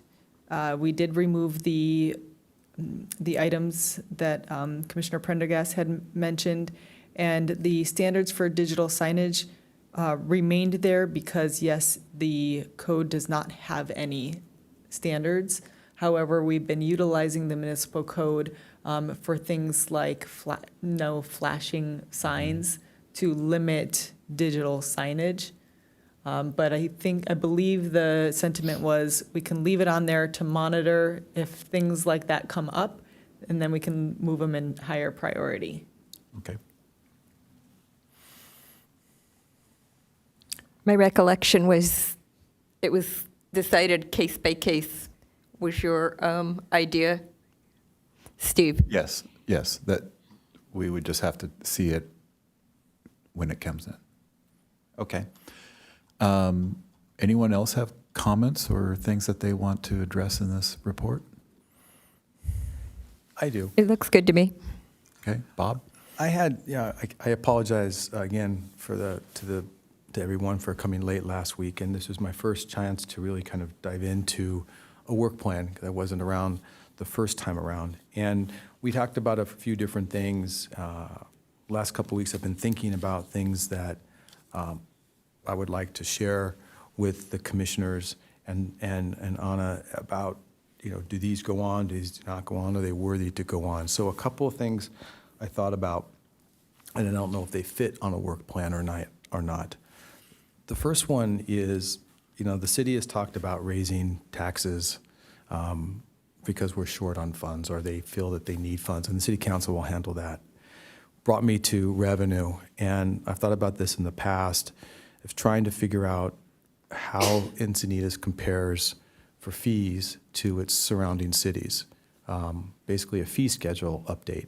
How are we on school fees or sewer fees or other fees that I'm not even familiar with when a developer comes into town.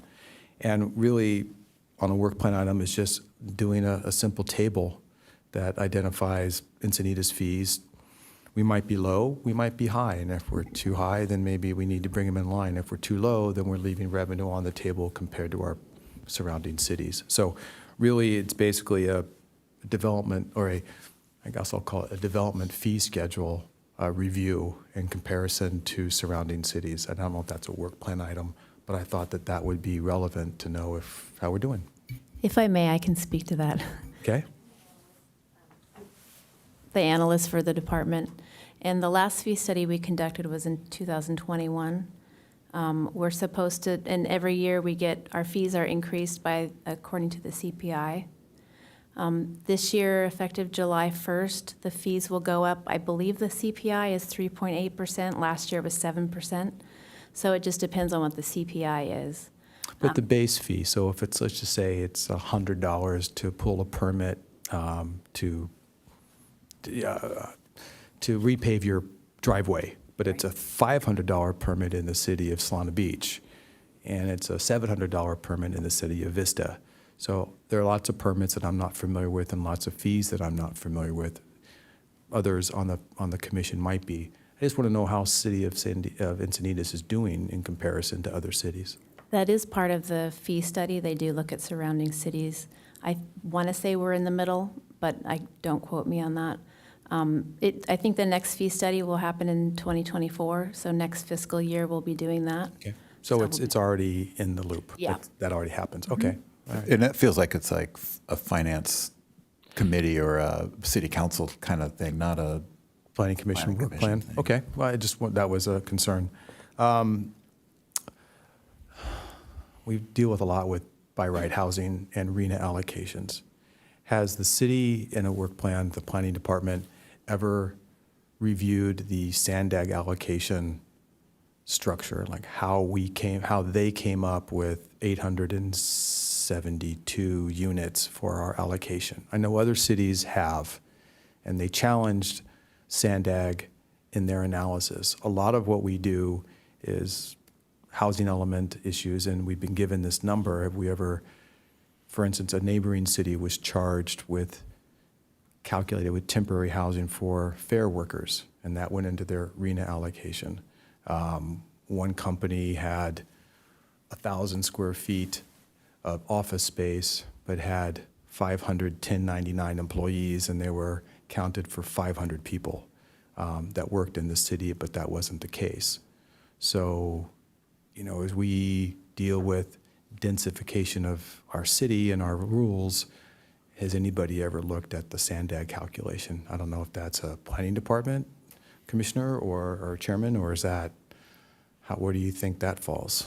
I would wonder if that doesn't fall under the increase affordable housing category, item 6 on the work plan, which I guess depending on how you take, if the goal is to see, are we providing too much RENA housing, like why is it Yeah. assigned to us, right? Correct. I think it also goes hand in hand with land use element update.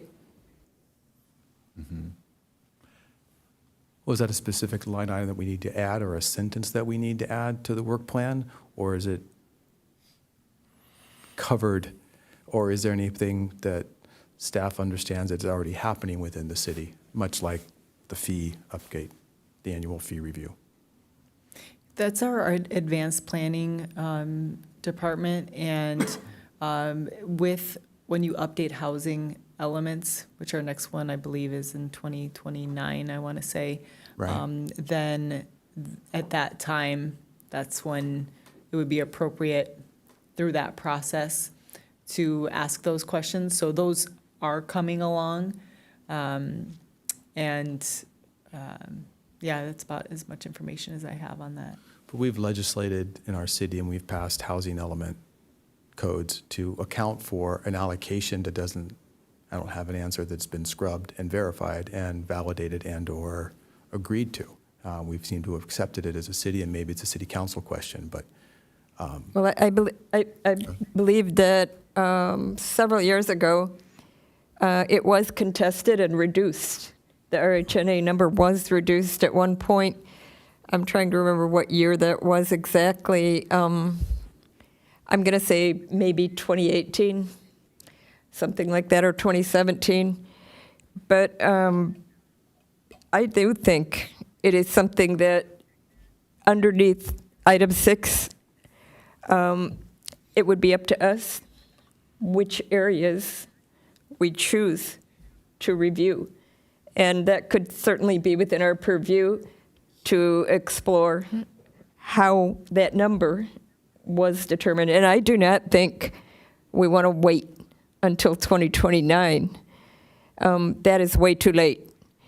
You have to be more proactive in things and be ahead of the curve before you have a deadline. Our deadline of 2029 gives us 5 years. That's a really nice chunk of time. I'll term out in about 1.5 years, right? But this commission will continue, and the work of it will continue. And I think that it would behoove the commission to explore that RHNA number analysis and calculation, and how is that being arrived at? Are we including vouchers, for example, Section 8 vouchers?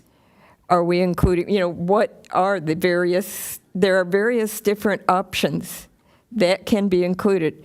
And I want to know what we are including before we get into a deeper discussion of land use and how that works for us. I don't think I'm on the same page with you guys. I see us experiencing a severe shortage of housing, affordable housing, and instead of figuring out how we could ratchet the number down so that maybe we look like we're providing a better percentage of our requirement, I just see that we're falling short of affordable housing.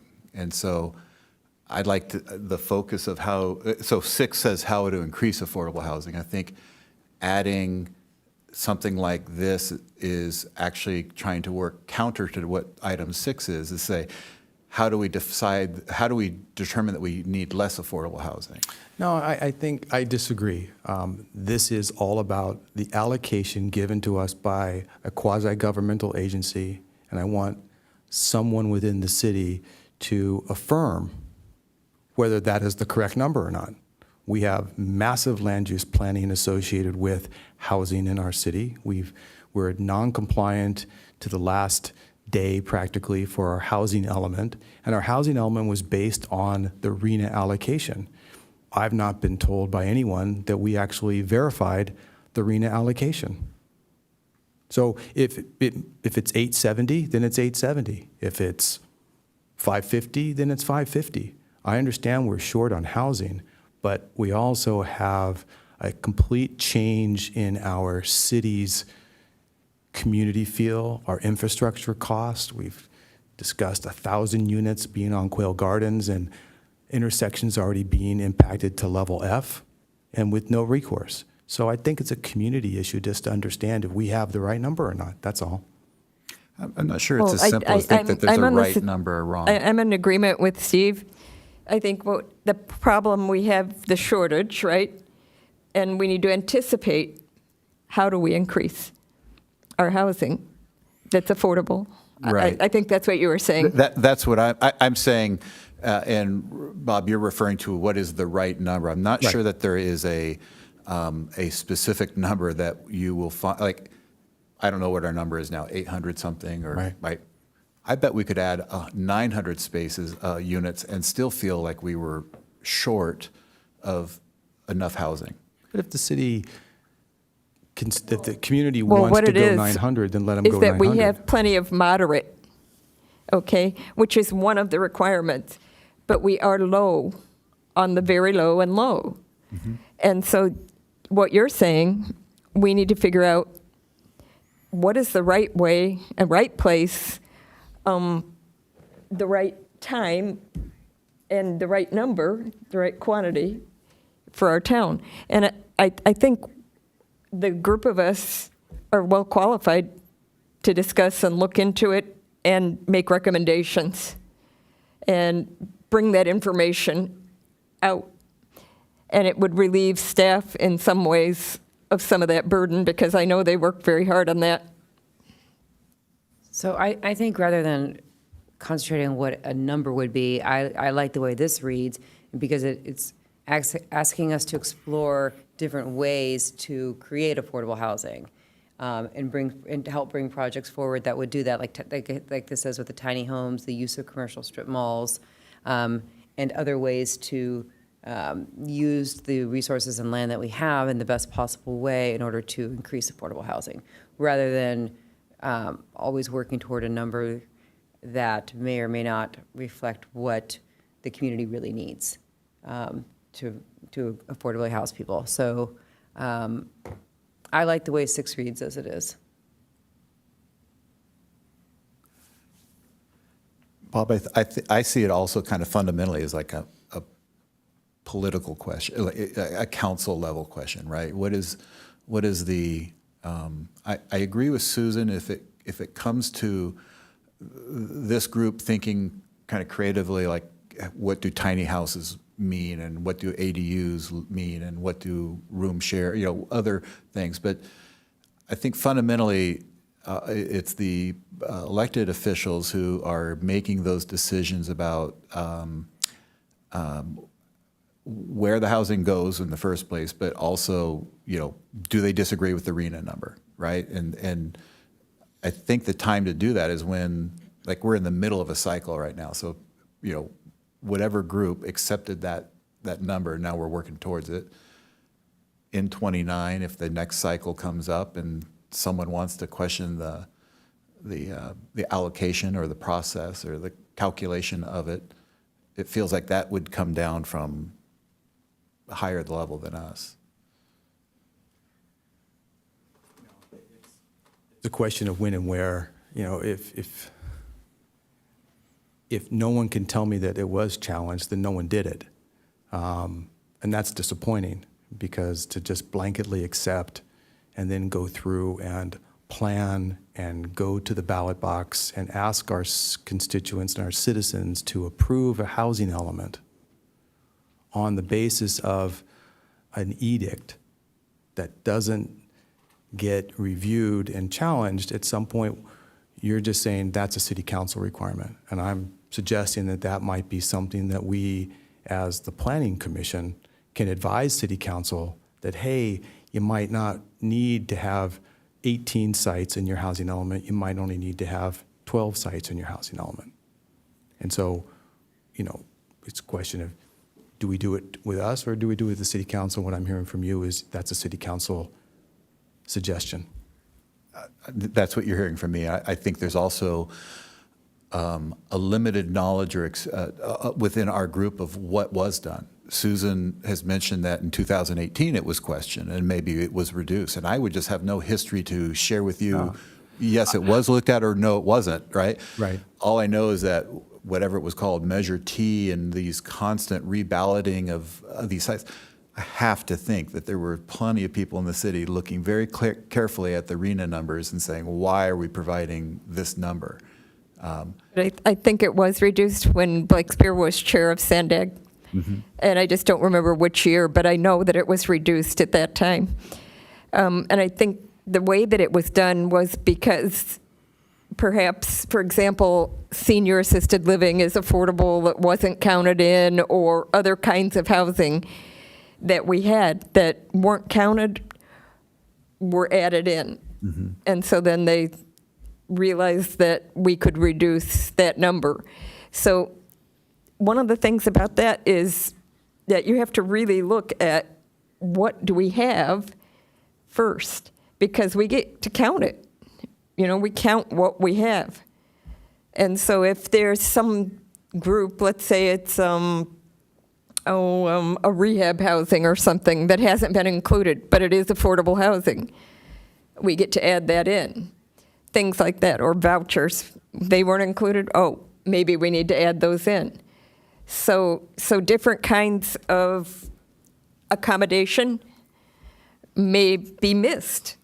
And so that's something we can think about and talk about and look at the numbers that are already submitted to Sandag, you know. I will say we, as a city, continually participate in providing the information to HCD and Sandag.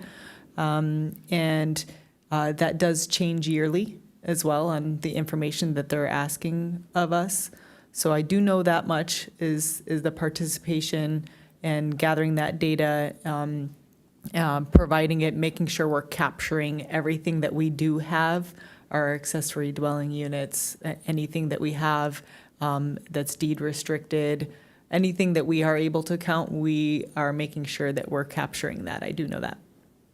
And I will say, I do attend a lot of city council meetings, and I know over the years, they have long discussions on the RENA numbers and what can be included in trying to increase what we have to be included in those RENA numbers. And I mean, traditionally, over the last several years, that's been a very common topic that they've had, and they've had presentations on it, and they've voted to include as many things. That I think it's a constant thing of trying to think of things that can be included that would count for a RENA number. So I do think that's kind of a city council function, and from my experience from being in a lot of meetings, they have been working on that.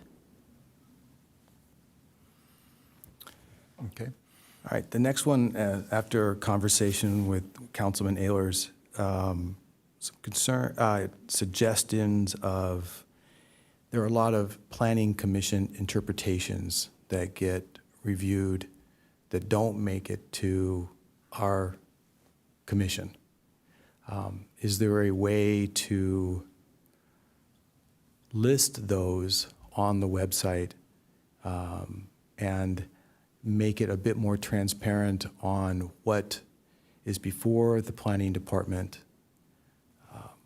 so that we know, can monitor a lot of what's going on without having to come to this level? So it's been something in the past that it's hard to know what's going on. We are the planning commission, and we should know what the department is approving and not approving, and if there's not asking for a report to be presented, but a way to be listing either under the planning commission side or the applications and links to the dockets or the packets, or maybe it's just I don't know where they are. I think that was on the list, and I think, Anna, we took it off. Yes, on our city's website, under development planning, so development services department, under development planning, and at the right towards the bottom, it's called approvals and interpretations. So in that section, there's the planning commission resolutions that applied, that included interpretation of municipal code. And then the next link is planning and building director notices of decisions, which is now development services director notices of decisions, that are all available online and in this link, as well as planning commission formal interpretations. And then I'll take it a step further. The director is, if there's any gray area, we defer to a planning commission interpretation. So we are only applying the code as is. It may be different for each property because of the unique characteristics of each property, but all of our decisions are online, and how we came to them within the approval document. But if there's something beyond that, I'm happy to. Okay, to so you incorporate feel it. that that issue is on the website and transparent, and anybody can go and find it? Correct, yes. It was on the goals last time, and after we had the discussion before you arrived, Okay. we agreed to take it off because it had been done. Been done? All right, sorry, I missed that. We get to celebrate that one because it was completed. Let's see. Is the situation, for instance, on the applicant, the site, the Beachside Grill, and then if you go down the street, down to 101, to the site next to the Pacific Coast Grill, both were in states of disrepair for an extended period of time. Is there a city ordinance, or is it something that we can, as a planning commission, suggest to council that there be a timeline on how long a property can sit in a state of prolonged disrepair? Is that something that we suggest as a working group to come up with an ordinance, and from the ordinance it goes to city council? I think Go ahead. right now, there has to be a complaint. Is that how, but can we create an ordinance like you can't have a property burned out? There was another house that was up on Neptune, I recall, that sat there for a couple of years. Is that something that we do here, or is that something that comes, we suggest an ordinance? It just seems like a long time, and it's a burden upon neighbors and community when something just sits burned out for 2 years. I get the cost of, but you have an obligation. I think a property owner has an obligation to its community to maintain its property. Maybe I'm wrong, but it just seemed like you can't dismantle the property unless you have plans to put it back together again. I don't know, it just seemed like these last couple projects and the one on Neptune, people shouldn't have had to wait and had to be a public nuisance with people sleeping in the bottom of the burned out house. So anyway, is that a work plan item? Or is that where does that fall? Commissioner Pendergrass, if I could briefly address that from a legal perspective, addressing the concept of nuisance properties in general. So typically, the concept of nuisance properties are typically in the city code, depending on the particular city, which part of the code it would be. That could fluctuate. But usually those are code enforcement matters, declaring a property a nuisance, and their ordinances specifically describe what is a public nuisance. And then if a property meets the threshold of a public nuisance, then that property can be subject to abatement. That wouldn't prohibit the planning commission, if they had suggestions to city council, to improve or add additional requirements to the municipal code. The planning commission always has that power. But generally, those are nuisance abatement actions. Can anybody shed light on what our current code is, as it relates to either the beachside grill site or the PCH site, or even the house on Neptune? Some are commercial, some are residential. Do we have codes that are in place now that have a timeline on things like that? Or I understand it's a complaint component in our city. We have to complain first, but is there a specific code to that?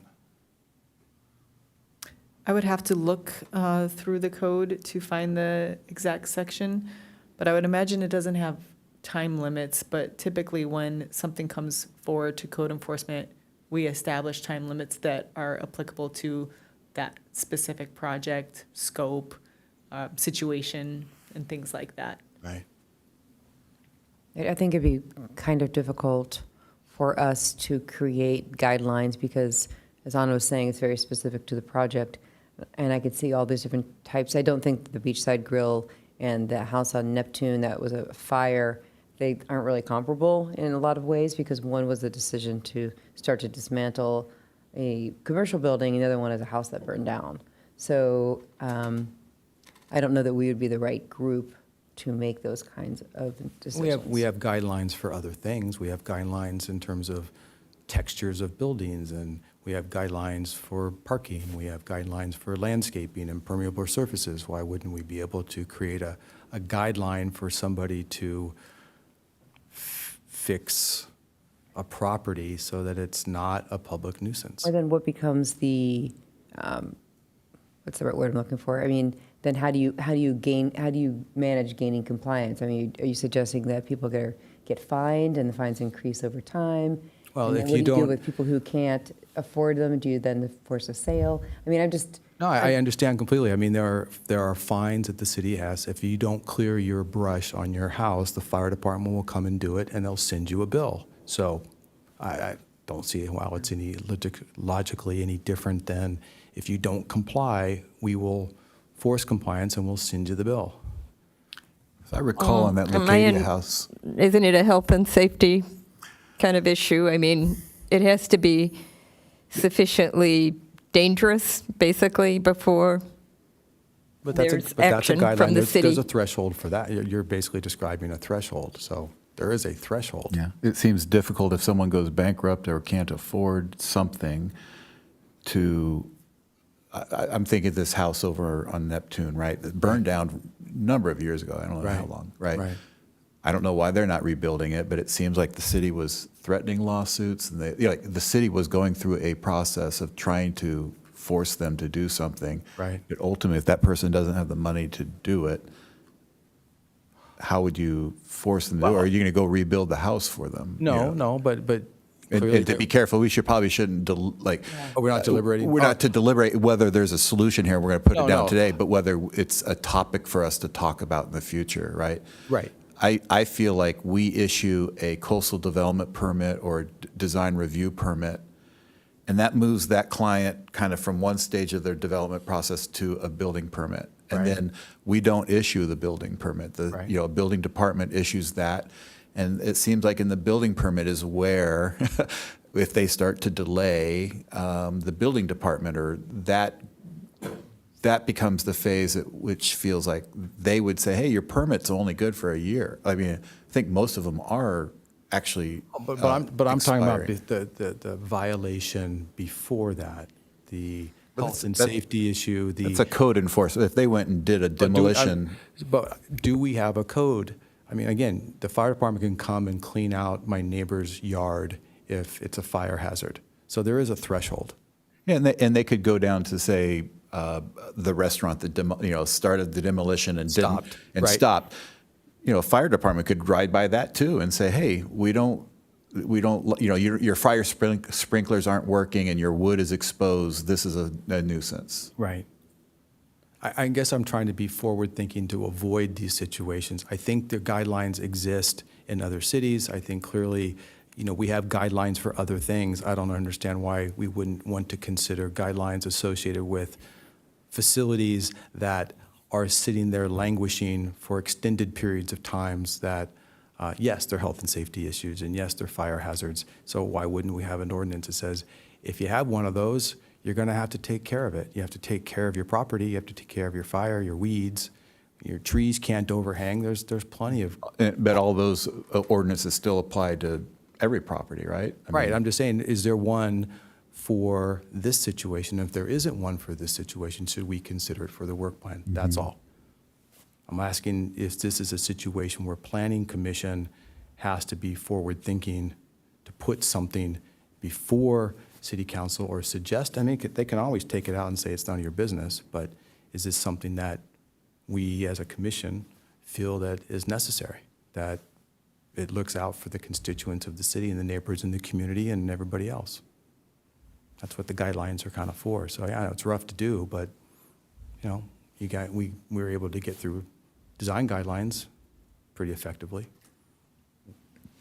So The design guidelines feel like something that we are asked to interpret and enforce, or, you know, to apply to projects when they come in. But I don't think anybody's coming to us to say, hey, you know, this building is incomplete for 2 years and it needs, you know, like, there's other departments and other groups that are managing that part of it. I will, We do have under our list here, cities, general plan element, public safety. And we have one that was approved in 2022. I think it would fall in that area, basically. yes, we do have several sections of public nuisance definitions within our municipal code that we can deem it a public nuisance. There are items for code enforcement that enable them to issue timelines.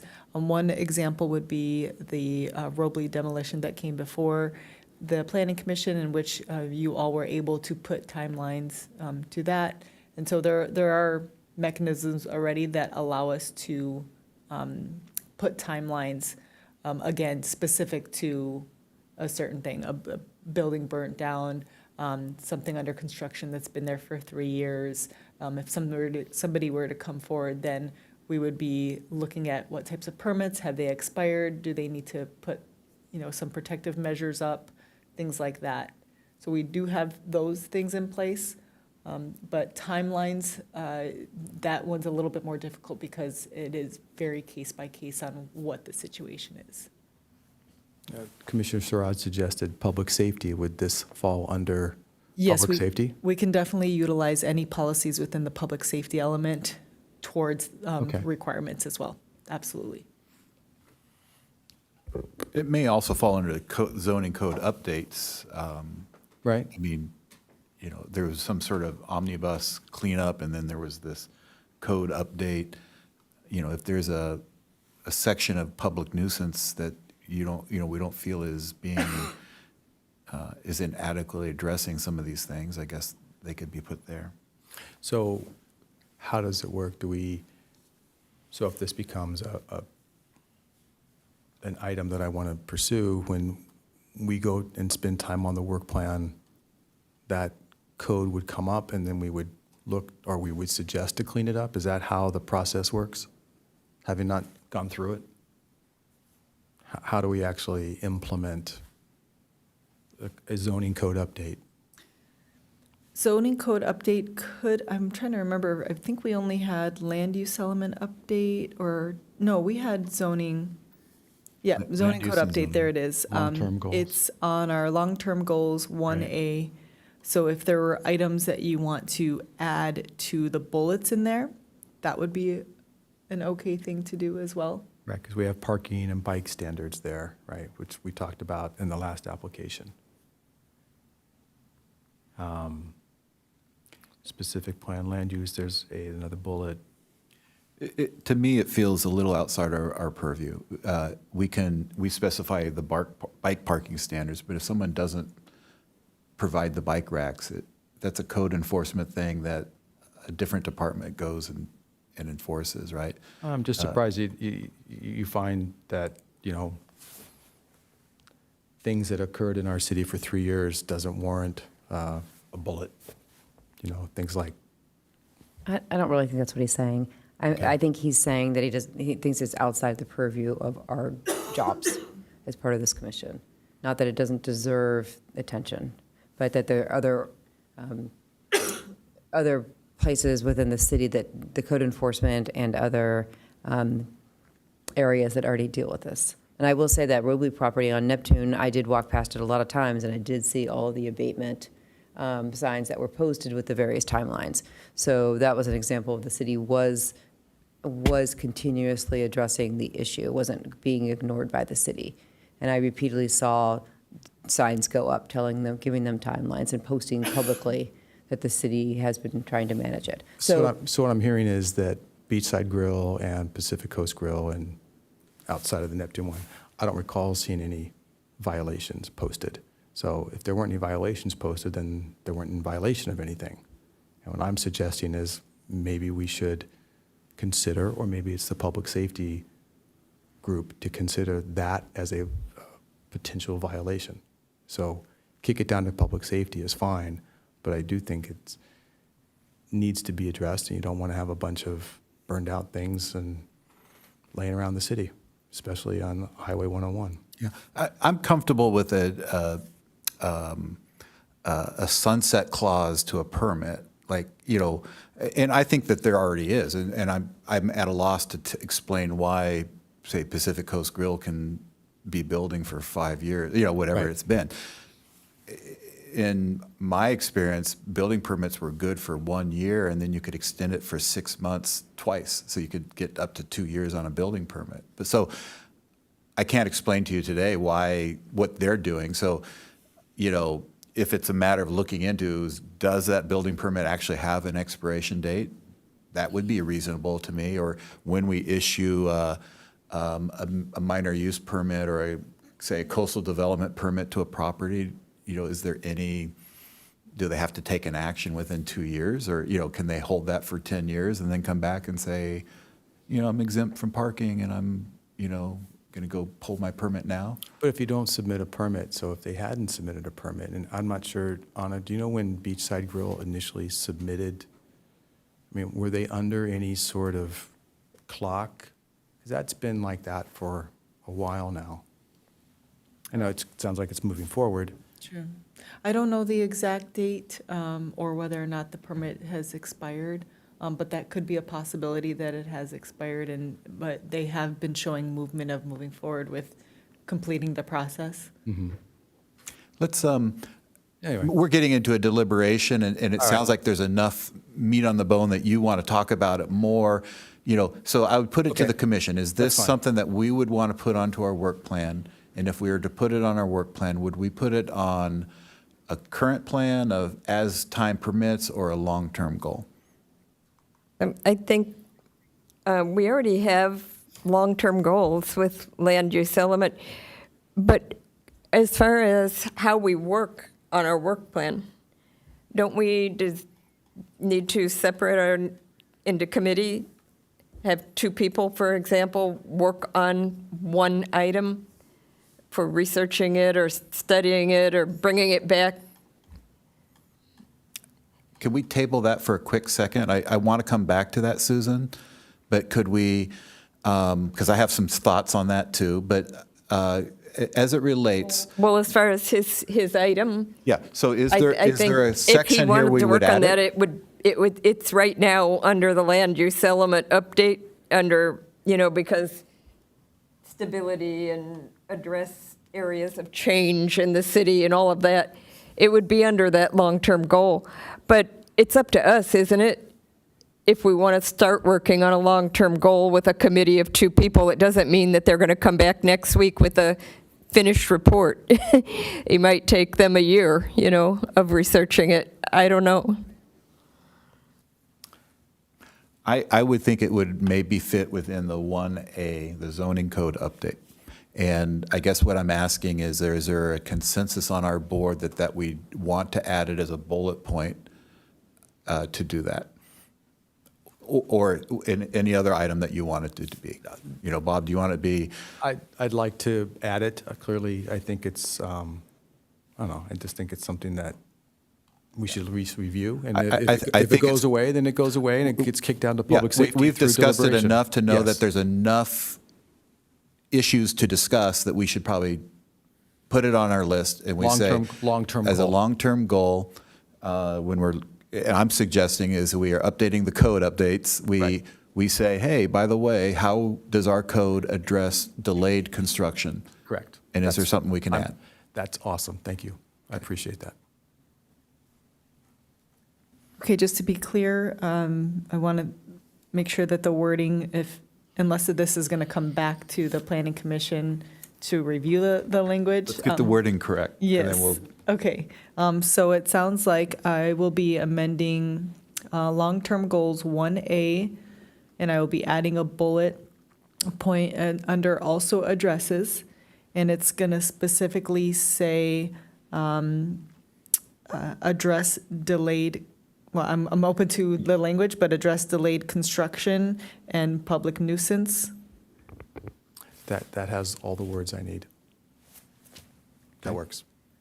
Thank you. The only other place would be under omnibus item 7, which is a current goal, cleanup code section, if we want to look at safety.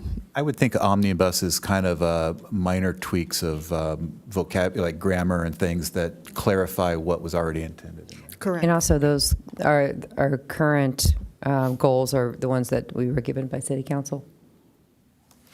Susan, to come back to your comment earlier, you were asking, would we create subcommittees of commissioners to take these items and come back? And in my mind, I mean, I suppose that could be an item that, or a approach that we do it. But I also think what we're doing is prioritizing to the staff to say, these are the items that are of interest to us or importance to us. Please come back to us with, on this, with information about these topics, right?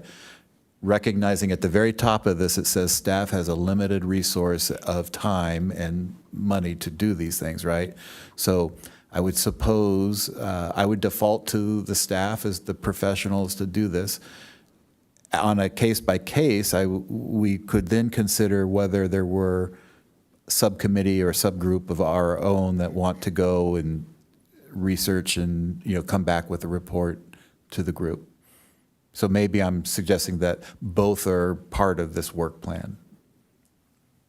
Yeah, I kind of see it as something that we would do in tandem, and we would come back and report out, findings. But they should be specific findings, not just thoughts. Sure. Okay. Bob, where are we on your list? I'm almost done. So I wasn't around when Dark Skies was approved for the Liebenhain area. Is there a reason why Dark Skies weren't approved for or brought up for other communities? Was that a planning commission discussion or a city council discussion on Dark Skies? Why it's applicable only to one part of the city and not others? I would have to research that.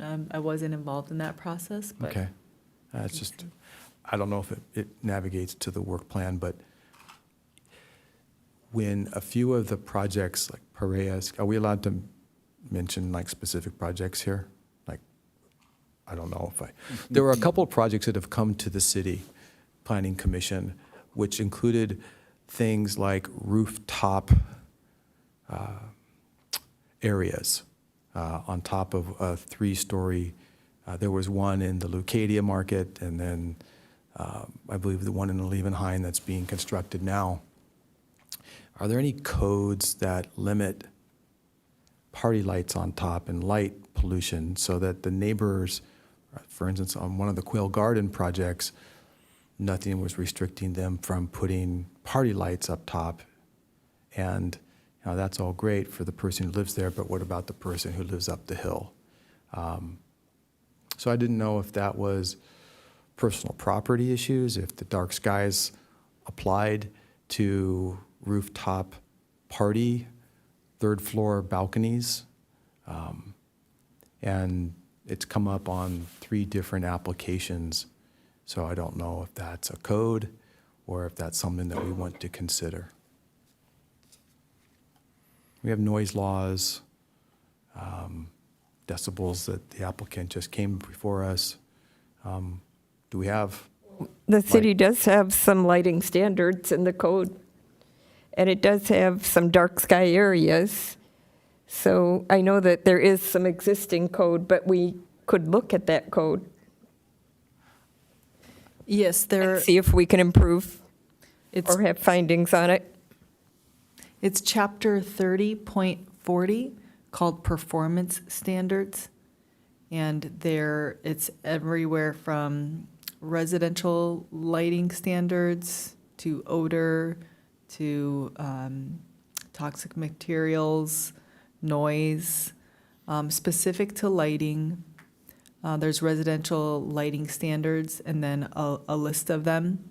So if you'd like to look through those in detail to see if it covers all of the concerns that you've had, because we as staff would be looking to these municipal code standards. If, excuse me, a complaint came forward, we would make sure that they're in compliance with these standards.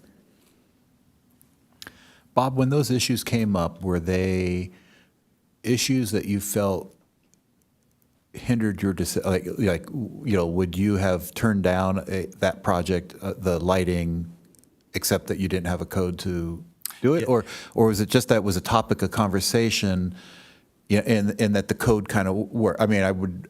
Yeah, the answer is, first part of your question, yes, I probably would have turned down because it was already a 3-story building and people were allowed to have a rooftop activity. Noise ordinances would cover music and noise ordinance would cover TV playing at a certain time of day. But I wasn't comfortable at the time to restrict or cite a code that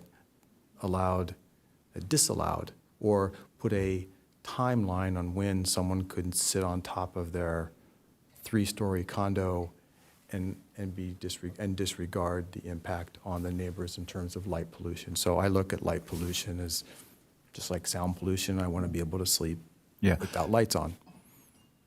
So The current code, I believe, says, like it has a foot candle, can't leave your property. Like we've done these photometric studies that say, here's all the lights, and it has to demonstrate that when at the property line, the foot candle is not above a certain maximum amount. right. So are we questioning that the foot candles are too high, or, I'm not sure. Yeah, I guess it was my unfamiliarity with the code to be able to state it when the applicant came, and these were by right projects, so I didn't think we had a lot of leverage. But I thought that on the Piraeus site and on the Quail Garden site, that allowing for activities on the roof, and I didn't see anything at all that allowed them, restricted them to put a string of party lights, and you're telling me that there's a glow area, foot candle distance. And I can expand on that as well. Please. Just reading the municipal code here, it talks about lighting fixtures needing to be shielded. And then it talks about the 1/2 foot candle at property lines. It does specifically say the shielding requirement shall not apply to decorative landscaping lighting fixtures of 50 watts or less, holiday lighting, and it lists all others. So it does kind of have. What about those, okay, so you've got the code in front of you, and since you have the history with it, I'm talking about, going to Home Depot and people buy the little incandescent lights, and they're nice, and I enjoy them at my house too, but I also am sensitive to my neighbors, and at some point, those lights have to go off.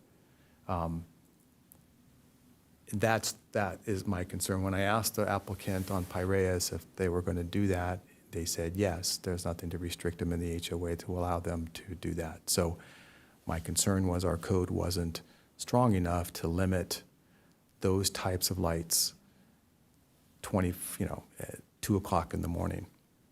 And you, Anna, you think that there is?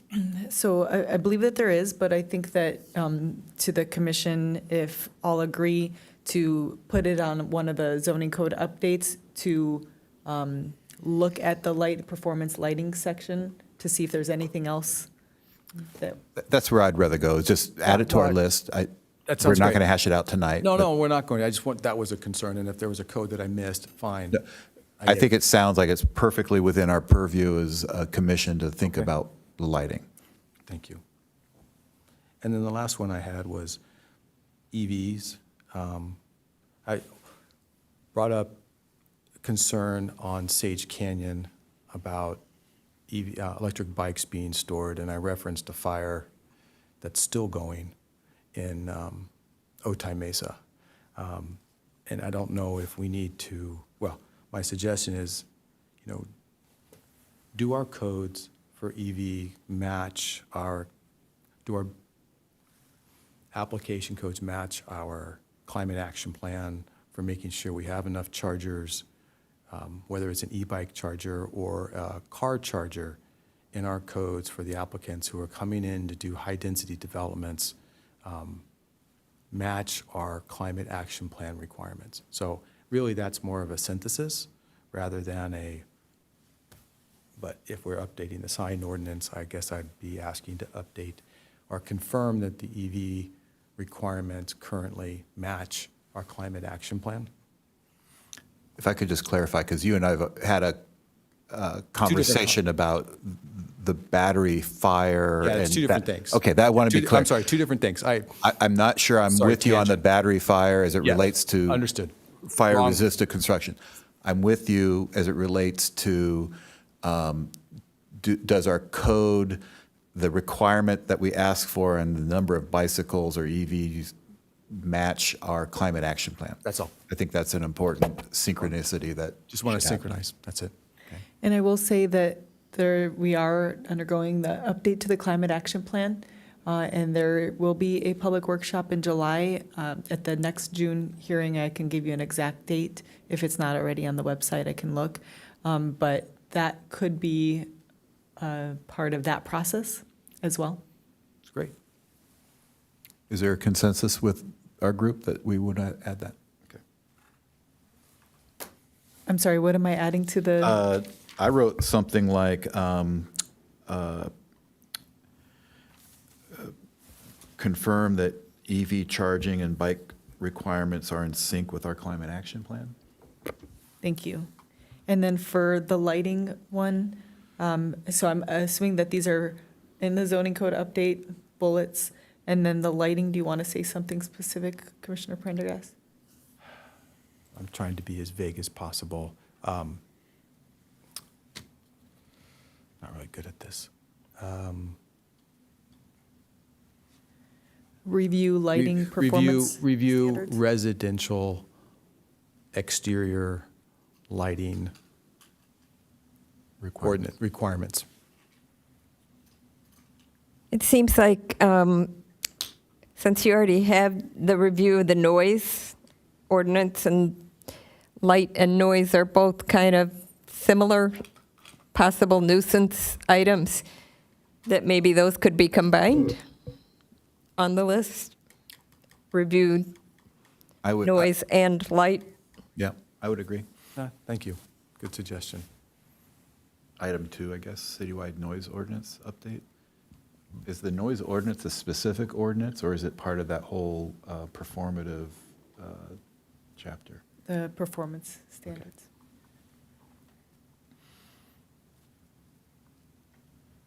So instead of a bullet for It the could be a lighting, bullet in either one, right? This says update noise standards.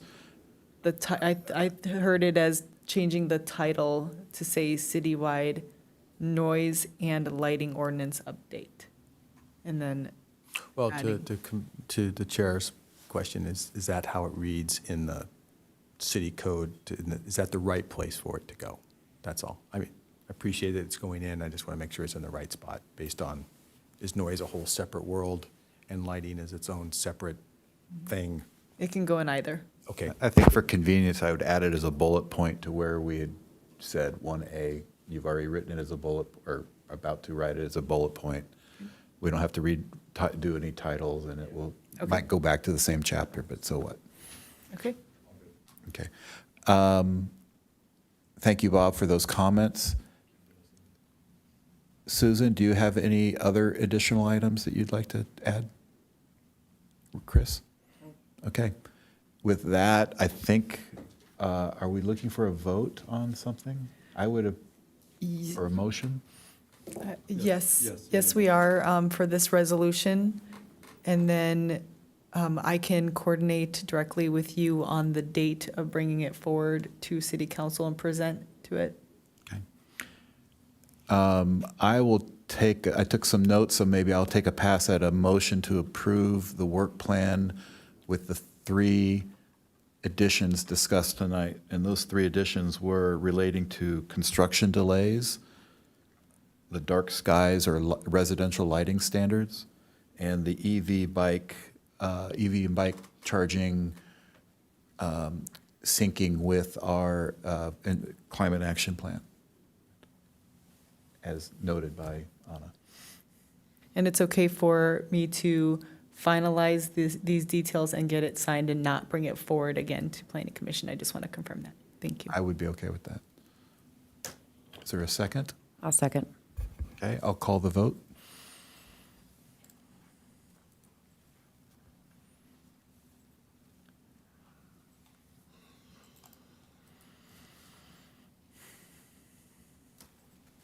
Okay, that motion passes.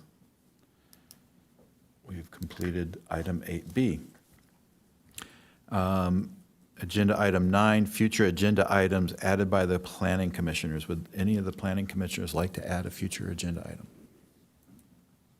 Seeing none, we'll move on to planning commission reports. Any reports? Yes, we have a workshop number 3 coming up for the El Camino Real corridor specific plan. It's going to be on June 11, 6 to 8 p.m. at the library. And it's posted on our website, city website.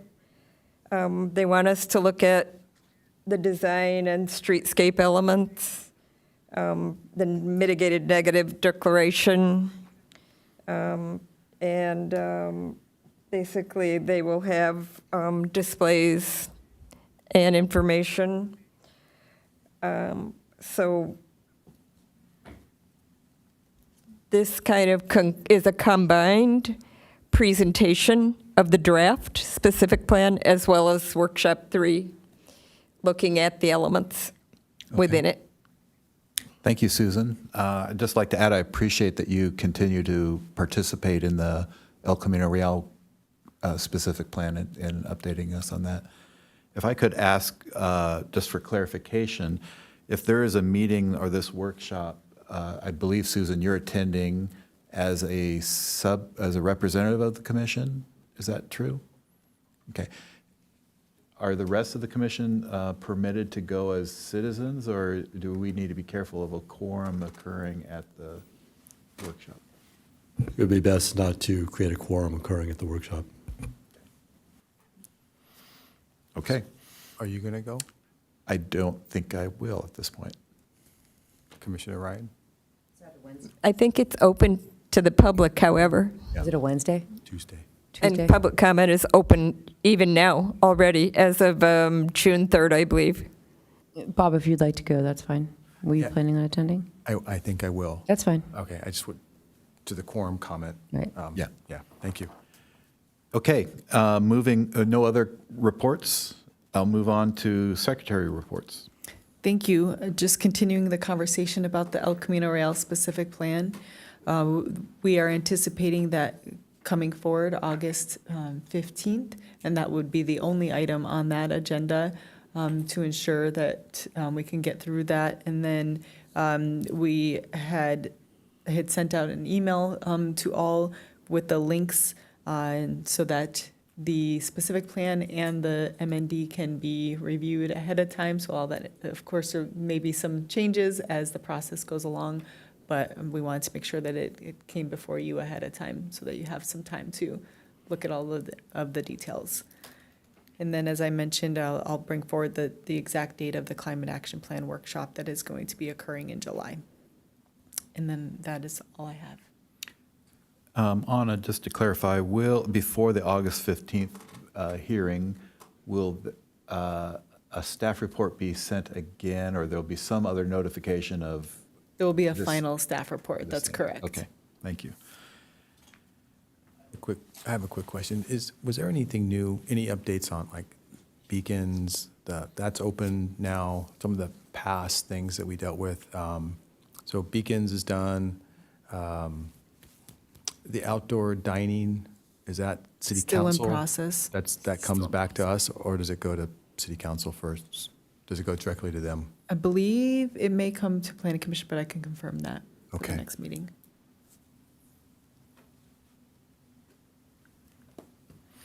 Okay, I think we have completed our agenda. With that, I will adjourn the meeting until, is it a June 20th meeting? That's what my calendar said. Okay, adjourned until June 20th.